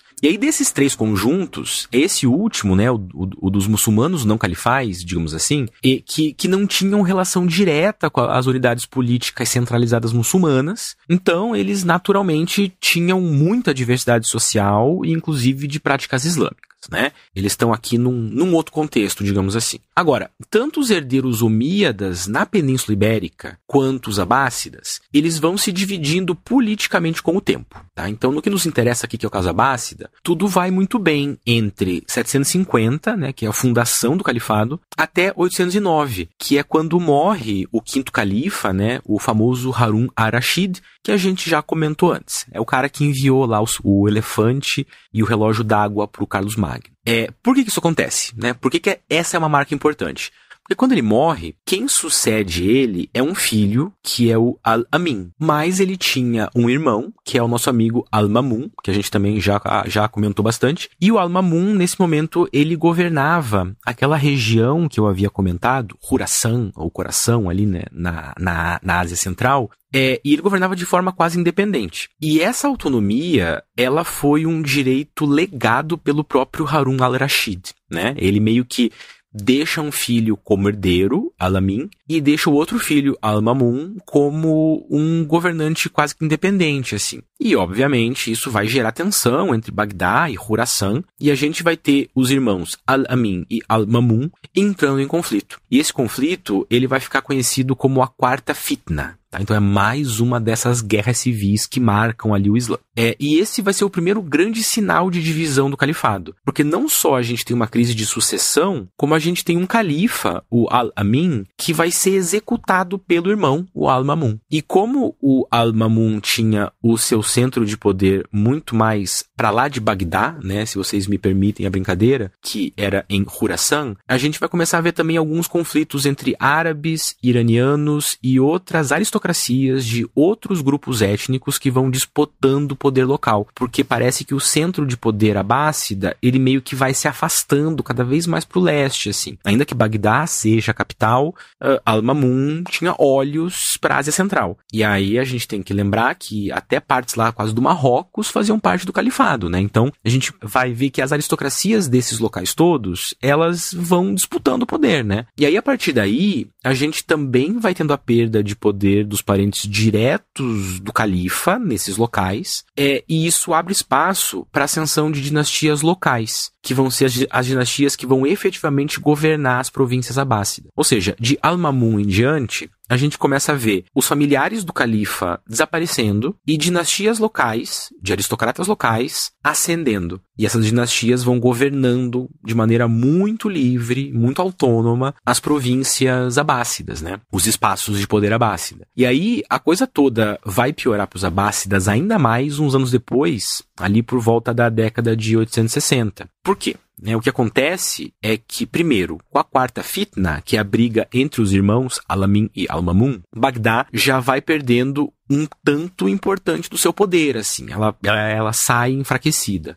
Especialmente por conta de onde o Al-Mamun governava, né? E aí a gente tem a fundação de uma nova capital califal, que é Samarra, em 836, logo depois da morte do Al-Mamun. E nesse momento, a gente viu ali, né, que as forças militares estrangeiras, ou seja, os mamelucos, estavam ficando mais fortes, até o ponto, né, em que a gente vai ter um califa, o Al-Mutawakkil, que é morto por essa guarda, é morto por um mameluco, né? E aí vai começar uma crise sucessória que vai durar ali mais ou menos 9 anos, e nesses 9 anos a gente vai ter a sucessão de 4 califas, e a historiografia chama esse momento, né, como eu já havia comentado, de anarquia em Samarra. E esses 9 anos, eles são ao mesmo tempo um enorme questionamento à autoridade do poder califal e à capacidade do califa de manter o governo centralizado. Mas também esses 9 anos são um questionamento, né, são um sinal, na verdade, de que as forças militares não árabes tinham controle bastante efetivo dos assuntos políticos, né? E aí essas duas dimensões que a gente pode tirar da anarquia em Samarra, elas são como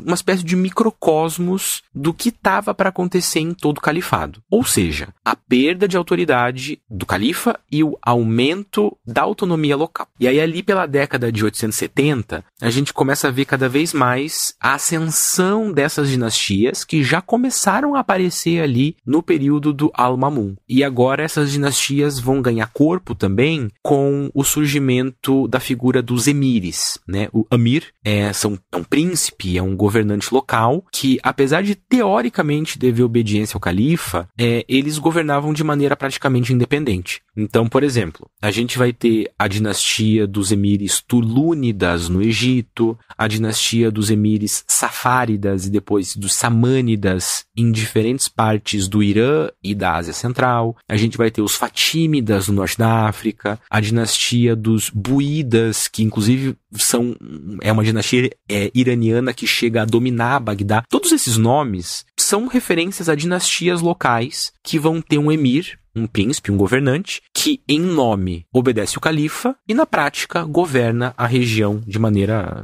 autônoma, como eu havia comentado. Então, a gente meio que pode resumir a fragmentação abássida especificamente da seguinte forma. A autoridade califal atinge um apogeu com Harun al-Rashid e, imediatamente após a morte dele, essa quarta fitna vai esfacelar a autoridade, em grande medida, porque o emprego de mamelucos nas esferas de poder vai começar a aumentar e eles vão passar a ser decisivos na sucessão califal. Isso tudo, para a gente se localizar aqui historicamente, acontece no começo do século IX. E da metade para o final desse século, as dinastias locais e os emires dessas dinastias, eles vão começar a governar de maneira bem mais autônoma. Então isso significa que, apesar da gente falar de um califado abássida, nos séculos 9 e 10, a gente pode falar que, do ponto de vista político, esse califado abássida era composto, além de um califa, por além de um califa, também por um Egito Tulúnida, uma Ásia Central Safárida e Samânida, e assim por diante. Ou seja, poderes dentro desse poder, E esse enfraquecimento da autoridade califal, que vai permitir essa fragmentação, ele vai chegar diretamente em Bagdá em 945, que é quando essa dinastia que eu comentei agora, dos iranianos buídas, vai tomar controle da cidade e vai deixar o califa basicamente numa posição que é meio cerimonial, assim, E esses buídas, eles vão ficar no poder efetivo ali por alguns anos, só que em 1055 vai surgir um cara chamado Tugril, que era chefe da dinastia turca dos Seljúcidas, um nome bem importante para quem lida com história muçulmana nesse período.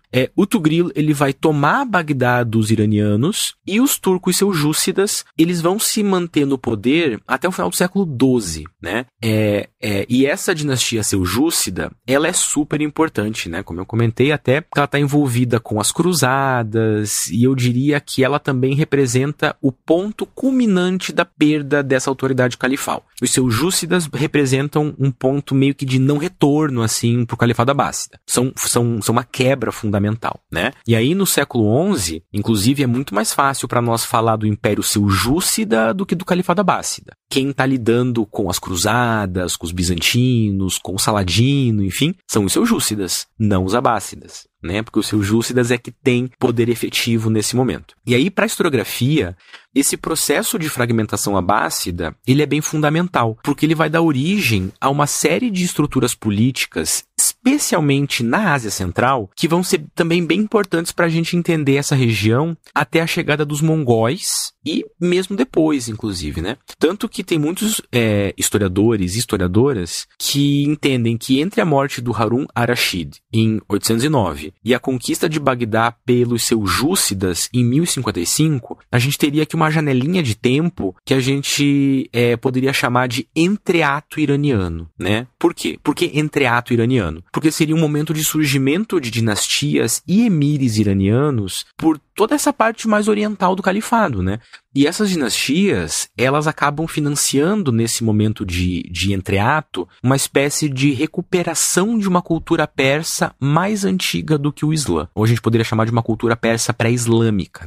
E isso diminui um pouco o peso da tradição árabe, que para os persas remonta aos Omíadas, e vai deixar um legado muito mais persianizado para essa região. Essa cultura mais persianizada, inclusive, ela vai influenciar muitos turcos, depois vai influenciar muitos mongóis, que vão fundar algumas estruturas políticas que a gente vai chamar depois de persianatos. Esses persianatos são são estruturas que não são persas, mas que falam persa, têm cultura persa. Como exemplo, a gente tem o Império Safávida no Irã, e especialmente o Império Mughal na Índia, lá no século XV, XVI, XVII.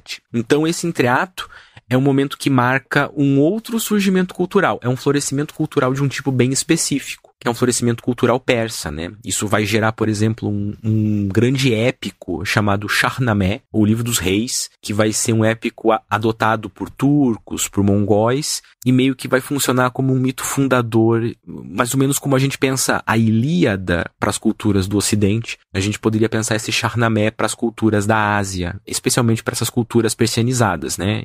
Turco-mongóis, por exemplo.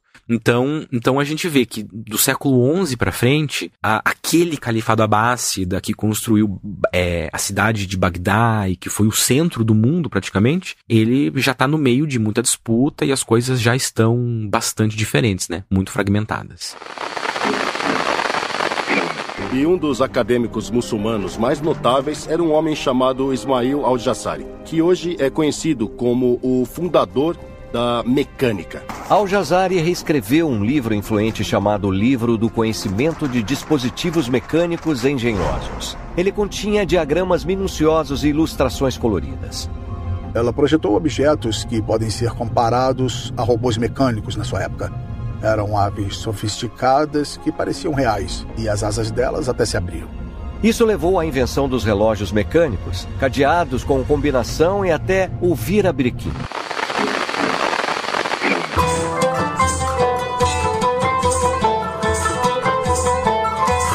Parece que ali pelos primeiros 2 séculos do segundo milênio, os abássidas começaram a recuperar um pouco da sua força militar. Esse é o caso? Como é que isso se deu? Bom, como a gente estava falando, a chegada dos turcos seljúcidas em Bagdá, ali, né, na metade do século XI, ela meio que é uma espécie de golpe de misericórdia na autoridade do califa. O califa ainda existe, ele ainda exerce uma função simbólica em Bagdá, o califado ainda é o abássida, mas quem manda mesmo na região são os turcos. E aí, para além do Iraque e da Síria, a gente vai ter emirados norte-africanos no oeste e as dinastias iranianas e turcas no leste. E é nesse contexto que vai emergir também o título de sultão, que seria uma figura mais poderosa do que o emir e que governaria praticamente com a mesma autoridade de um califa, mas sem ser um califa, né? É o caso, por exemplo, do Saladino. Os turcos gaznévidas, que é uma dinastia turca específica, eles vão ser os primeiros a usarem esse título, que logo também vai se espalhar para os turcos seljúcidas, né? Então é como se a gente tivesse, nos séculos 11 e 12, um califa que, na verdade, deve obediência a um sultão, e não o contrário, né? Isso vai sofrer alguma mudança quando os seljúcidas começam a perder poder, e eu lembro aqui de novo que a gente até falou um pouquinho disso no episódio 106 sobre Saladino, ali no século XII, né? E que eles vão começar a perder esse poder, e a gente vai ter, nesse contexto todo, dos turcos, basicamente, seljúcidas, gaznévidas, etc., a ascensão de um califa chamado Al-Muqtafi, que reina entre 1136 e 1160. E esse califa, ele vai conseguir se opor aos turcos, ele vai conseguir reconquistar alguns territórios e vai tornar Bagdá um pouquinho mais independente, digamos assim, né? Bagdá vai funcionar quase como uma cidade-estado, livre das influências, ou mais ou menos livre das influências desses poderios turcos e do sultão turco que está sempre se alterando aqui na região. E aí um dos sucessores do Al-Muqtafi é o neto dele, o Al-Nasir, que foi governante entre 1180 e 1225, ou seja, governou por bastante tempo, né? E nesses 45 anos de califado, um dos mais longos, ele vai conseguir restaurar um pouquinho, digamos assim, da glória, da autoridade e do poder militar dos abássidas. Tanto que a historiografia o considera o último califa efetivo dos abássidas. Então é um pequeno respiro que acontece porque essas forças turcas, o sultão turco, dos gaznévidas, depois dos seljúcidas, ele perde um pouco de poder. Por um contexto amplo, que envolve as cruzadas, inclusive, né? Mas nesse momento que o sultão turco dá uma respiradinha, os califas conseguem se reerguer. mas é um momento breve, assim, né? É um pontinho marcado. Então, a gente pode dizer que essa recuperação dos abássidas, ela é, em partes, de autoridade, né? De autoridade política, e de forma um pouco mais tímida também de poder militar. E ela vai acontecer entre 1136, então, com Al-Muqtafi, e 1225, com a morte do Al-Nasir, né? É o período, são aí alguns quase 100 anos que a gente tem um ressurgimento da autoridade do califa e um tímido ressurgimento do poder militar. Não é contínuo, tem alguns picos, mas é nessa janela, né? O grande problema que a gente tem é que esse reavivamento califal, ele vai se dar num momento muito complicado para eles próprios, para os próprios califas, né? Primeiro, porque apesar da perda de poder, esses sultões seljúcidas, eles ainda eram uma grande ameaça. E segundo, porque nesse intervalo, a gente tem o governo do Saladino no Egito e na Síria. E ainda que o Saladino fosse simpático ao califa, ele ainda era uma figura de autoridade muito importante, que disputava poder com o califa, né? E em terceiro lugar, porque e aí talvez esse seja o ponto principal, assim, desde 1206, a gente tem as porções mais lestes da Ásia sob a autoridade de uma nova estrutura política que era o Império Mongol de Chinggis Khan, né? E sobre isso a gente inclusive fez um episódio inteiro, né? Que é o episódio 72, onde a gente falou sobre o Império Mongol. E nesse momento aqui, comecinho do século XIII, ainda não se sabia o quanto, mas os mongóis, eles eram potencialmente uma ameaça total para os poderes islâmicos tradicionais da Ásia. Os califas vão descobrir isso dali um meio século. E já nesse momento, com os mongóis ascendendo ao poder com o Chinggis Khan, não havia nenhum crescimento militar califal abássida que pudesse estar preparado para o que estaria por vir, nas mãos e nos cascos dos cavalos dos mongóis. E como é que se deu o fim do califado abássida? Eu li que se deu por conta de uma invasão mongol, mas eu queria saber como é que foi essa invasão exatamente, né? O que é que eles fizeram em Bagdá e em outros lugares do califado? E o califado acaba ali mesmo ou foi mais um fim dessa era de ouro do qual a gente falou antes e os abássidas vão se arrastando e o negócio vai se dissolvendo com o tempo? Como é que foi esse final exatamente? Olha, a questão do fim ou do não fim do califado, ela é bem interessante, porque ela não tem uma resposta que seja mais definitiva, assim, né? E o que eu quero dizer com isso? Bom, para a gente entender por que ela não tem uma resposta definitiva, a gente volta ali para o último califa mais efetivo dos abássidas, né? Que a gente acabou de mencionar, era o Al-Nasir. Depois que o Al-Nasir governa por quase meio século, ele morre em 1225 e quem vai assumir é o filho dele, que governa ali por só um ano. E aí já vem o neto dele, que é o Al-Mustansir, que vai governar entre 1226 e 1242. Esse Al-Mustansir, ele vai tentar implementar alguns avanços intelectuais, assim, né? Ele funda madraças, ele funda escolas. Só que enquanto ele está fazendo isso, que provavelmente a gente pode entender como uma espécie de movimento simbólico de refundação da autoridade em Bagdá, enquanto ele faz isso, o poder dos mongóis estava crescendo e estava cada vez mais perto justamente das fronteiras do califado. E aí o filho do Al-Mustansir, que é chamado de Al-Mustasim, ele assume em 1242 e ele vai tentar manter o governo de forma efetiva. Só que nesse momento em que ele assume, os mongóis, eles já estão praticamente às portas de Bagdá. E ao estarem ali, esses mongóis, eles pedem ajuda ao califa para tentar derrotar uma seita que estava ali pela região, que são os chamados assassinos, né? Já falamos disso em outro momento também, em outro episódio, mas esse pedido, ele não era porque os mongóis não conseguiam lidar com os assassinos. Ele, na verdade, ele era mais uma demanda por submissão do que ajuda. E o Al-Mustasim, ele entende o que significa esse pedido de ajuda mongol. Nessa altura, os califas já sabiam que os mongóis estavam submetendo vários poderes pela Ásia, então ele se recusa. Ele fala que não vai ajudar os mongóis, né? E aí, as tratativas desse vai e vem ali são bem intensas entre os abássidas e os mongóis. E aí, nessa tensão, um dos netos do Chinggis Khan, que estava no comando, o Hulagu Khan, ele vai se cansar dessa diplomacia e decide que chegou a hora de punir o califa. Então o califa não quis se submeter, os mongóis não gostam de quem não se submete, então o califa tem que ser punido por isso. E como é que o califa vai ser punido? O califa vai ser punido com um grande e devastador ataque a Bagdá. Esse ataque, ele começa com um cerco no final ali do mês de janeiro de 1258 e termina em 10 de fevereiro. Então é pouco menos de 2 semanas para que as forças mongóis basicamente cerquem e ataquem e tomem a cidade que foi a joia do Califado Abássida e com isso coloquem um fim no que restava ainda do Califado Abássida nesse segundo milênio, né? E esse cerco, ele é muito famoso pela potência e pela violência dele, né? E ele termina inclusive com a morte do califa. E aí tem algumas fontes do período que dizem que o Hulagu, que era o governante mongol, depois que ele captura o Al-Mustasim, ele, seguindo uma tradição mongol muito bem estabelecida, ele se recusa a derramar sangue real, né? Os mongóis não gostam de sujar o chão com sangue de governantes. Então, para que isso não aconteça, para que ele não fure, não corte, não passe o califa na espada, digamos assim,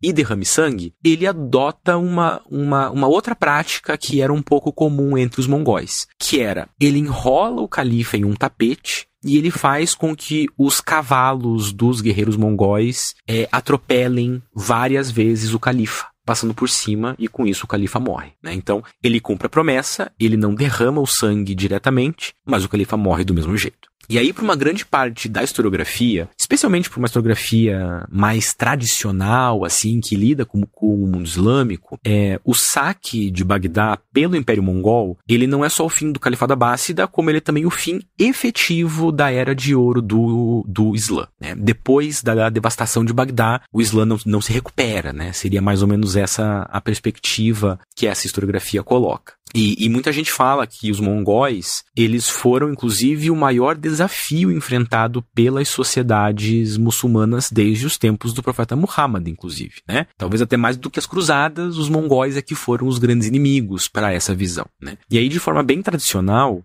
essa historiografia, lendo de maneira bem literal as fontes do período, ela diz que esse saque foi totalmente destrutivo, foi totalmente descontrolado e que todas as bibliotecas de Bagdá, incluindo a famosa Casa da Sabedoria, foram queimadas. Então foi tudo destruído. Tem uma descrição que é do século XVI, por exemplo, que inclusive diz assim, né, que a água do rio Tigre ficou preta por conta da tinta dos livros destruídos. Então é uma imagem não só de destruição e morte de pessoas, mas é uma imagem de destruição e morte do conhecimento, de tudo aquilo que os cientistas e filósofos e acadêmicos de Bagdá tinham feito. Mas claro, muito disso é criação historiográfica, ainda que a gente saiba que o saque de Bagdá pelos mongóis foi um grande impacto, né? O saque de Bagdá, ele durou 3 dias e o próprio Hulagu, ele dizia que mais de 200 mil pessoas tinham sido mortas nesse saque.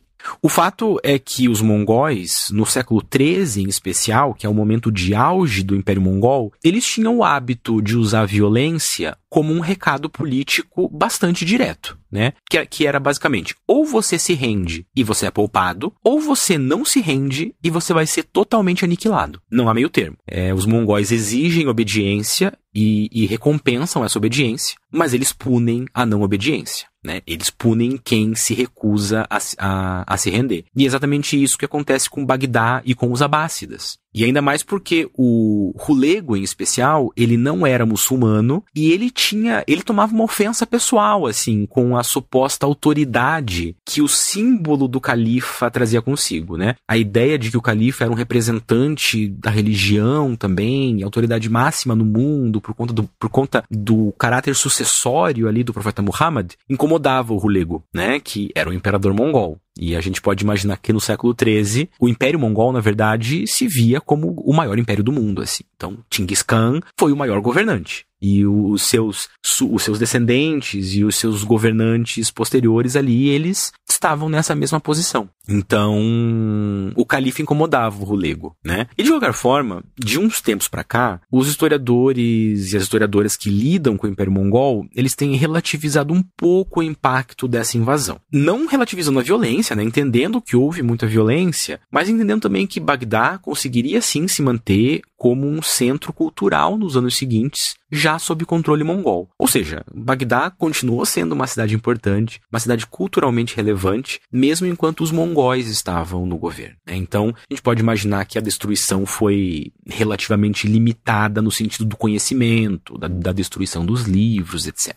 E essa narrativa, né, essa explícita narrativa do saque de Bagdá e da morte e dos rios que ficam pretos por causa da tinta, né, ela dá conta do final efetivo do Califado Abássida, mas ela não chega a dar conta do final oficial, historiograficamente falando, digamos assim, né? Por quê? Porque teve um parente do califa que conseguiu escapar do cerco de Bagdá, então escapou dos mongóis e fugiu para o Cairo. E aí, enquanto ele está no Cairo, sob controle dos mamelucos, ele foi elevado como califa em 1261, então ali uns anos depois, com o título de Al-Mustansir, ou Al-Mustansir II, né? Só que nesse momento, veja, o cara não tá nem em Bagdá, ele não tá sob controle do tradicional califado árabe, ele não controla nada, ele tá sob o mando simbólico, assim, o mando efetivo dos mamelucos. Ele é uma figura simbólica sob total controle dos sultões, assim. Ele não é mais um califa no sentido político da coisa. Ele, se muito, é um califa no sentido religioso, e eu diria que mesmo assim, olhe lá, né? E esse período, né, que vai entre 1261 até 1517, é chamado de o período dos califas do Cairo. Esses califas do Cairo, eles se diziam parte da dinastia abássida, porque vinham de um parente do último califa abássida que reinou em Bagdá, mas eles só exerciam um poder simbólico mesmo, né? Quando muito. E aí, em 1517, o sultanato mameluco do Egito, ele vai ser conquistado pelos otomanos. E aí, a partir desse momento, os sultões otomanos, eles é que vão passar a se intitular califa. E aí há todo um debate, porque eles não são necessariamente os califas naquele sentido clássico da palavra, mas eles adotam esse título a partir de um dado momento ali, né? Então, se a gente quiser considerar esse período egípcio dos abássidas, a gente pode dizer que o califado duraria até 1517. Mas a historiografia costuma concordar que o final efetivo para o poder abássida é 1258, com o saque de Bagdá e com a morte do último califa que governou naquela cidade, né? Então a gente pode dizer que foram mais ou menos 508 anos de califado abássida e quase meio milênio de Bagdá sendo o grande símbolo dos califas abássidas, né? Se a gente quiser incluir aí o Cairo, é um pouco mais, e se a gente quiser incluir os otomanos, a gente poderia pensar que se os otomanos eram herdeiros dos abássidas num sentido califal, num sentido religioso, o califado abássida teria, nessa forma mais simbólica distante, caído somente no século XX. Então eu diria que essa estrutura política da qual nós falamos aqui é certamente uma das mais fundamentais para a gente entender a história do Islã na sua longa duração. Mas os dispositivos mecânicos não foram os únicos avanços no Oriente Médio nessa época. Com a expansão da fé muçulmana, também surgiu a necessidade de orações coletivas, e a engenharia islâmica produziria uma nova e importante estrutura: a mesquita.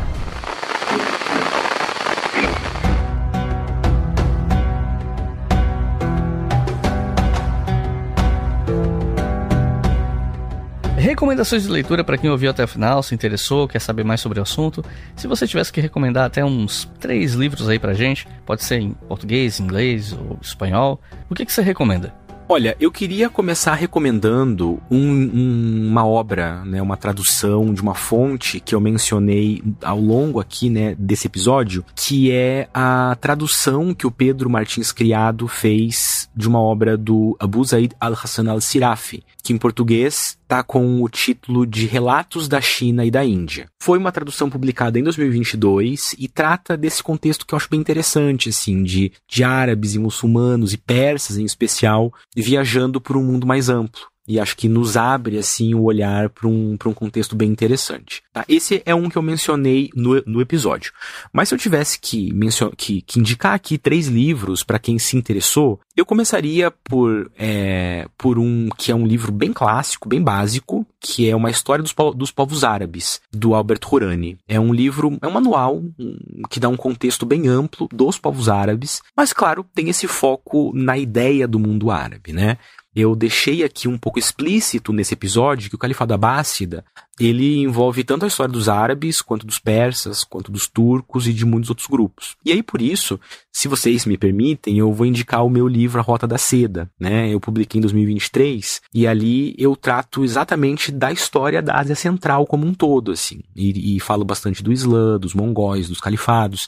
Então, para pegar esse outro lado menos árabe, eu diria, o Rota da Seda dá conta, assim, eu acho. É um livro bem introdutório também, pensado de uma forma um pouco mais simples, didática, então pode ser interessante. E aí, para quem quiser ir mais aprofundadamente nesse assunto, eu vou recomendar um livro em inglês de um autor muito importante para o mundo abássida, que é o Hugh Kennedy.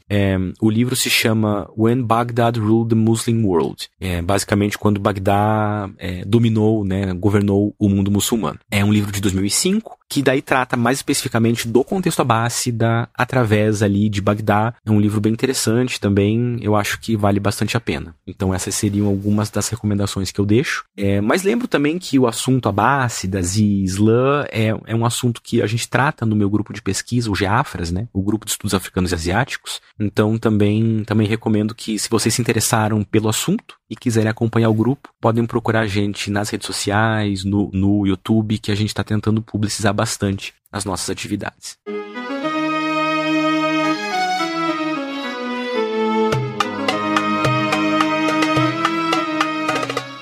Então é isso, gente. Otávio, tem alguma consideração final? Não, Nicolas, eu só queria mais uma vez agradecer o convite, a parceria, né? Para mim é sempre um prazer poder gravar com você e saber que a gente está produzindo um material legal para quem gosta de história, para quem se interessa por temas, né? No meu caso aqui, temas que envolvem história da África, história da Ásia, que não são super populares, e então é uma alegria poder falar um pouco sobre isso. Eu agradeço o convite e agradeço também, né, especialmente quem nos ouviu até agora. Então, espero que a gente possa conversar de novo em breve. Então é isso, gente. Muito obrigado por ter ouvido até o final. Se você está ouvindo esse episódio do Spotify, clica ali na estrelinha e dá uma nota de 5 estrelas pra gente, porque isso ajuda muito o História FM. Os livros que o Otávio citou agora no final, você encontra os nomes no post desse episódio lá no nosso site, historiafm.com. Se eu achar os links para compra dele na Amazon, eu deixo o link. Se você comprar nesse link, eu ganho uma comissão, então você me ajuda também. E claro, não se esqueçam de colaborar com a gente em apoia.se/obrigahistoria, porque é o nosso apoia-se que financia o História FM e mantém esse podcast no ar. Então é isso, muito obrigado e até a próxima.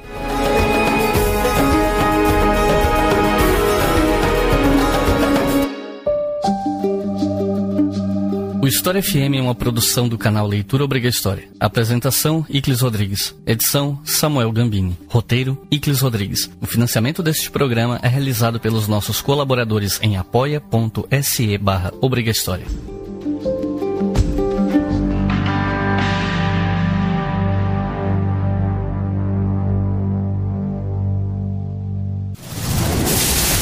Esse podcast foi editado por Samuel Gambini, samuelgambiniaudio.com.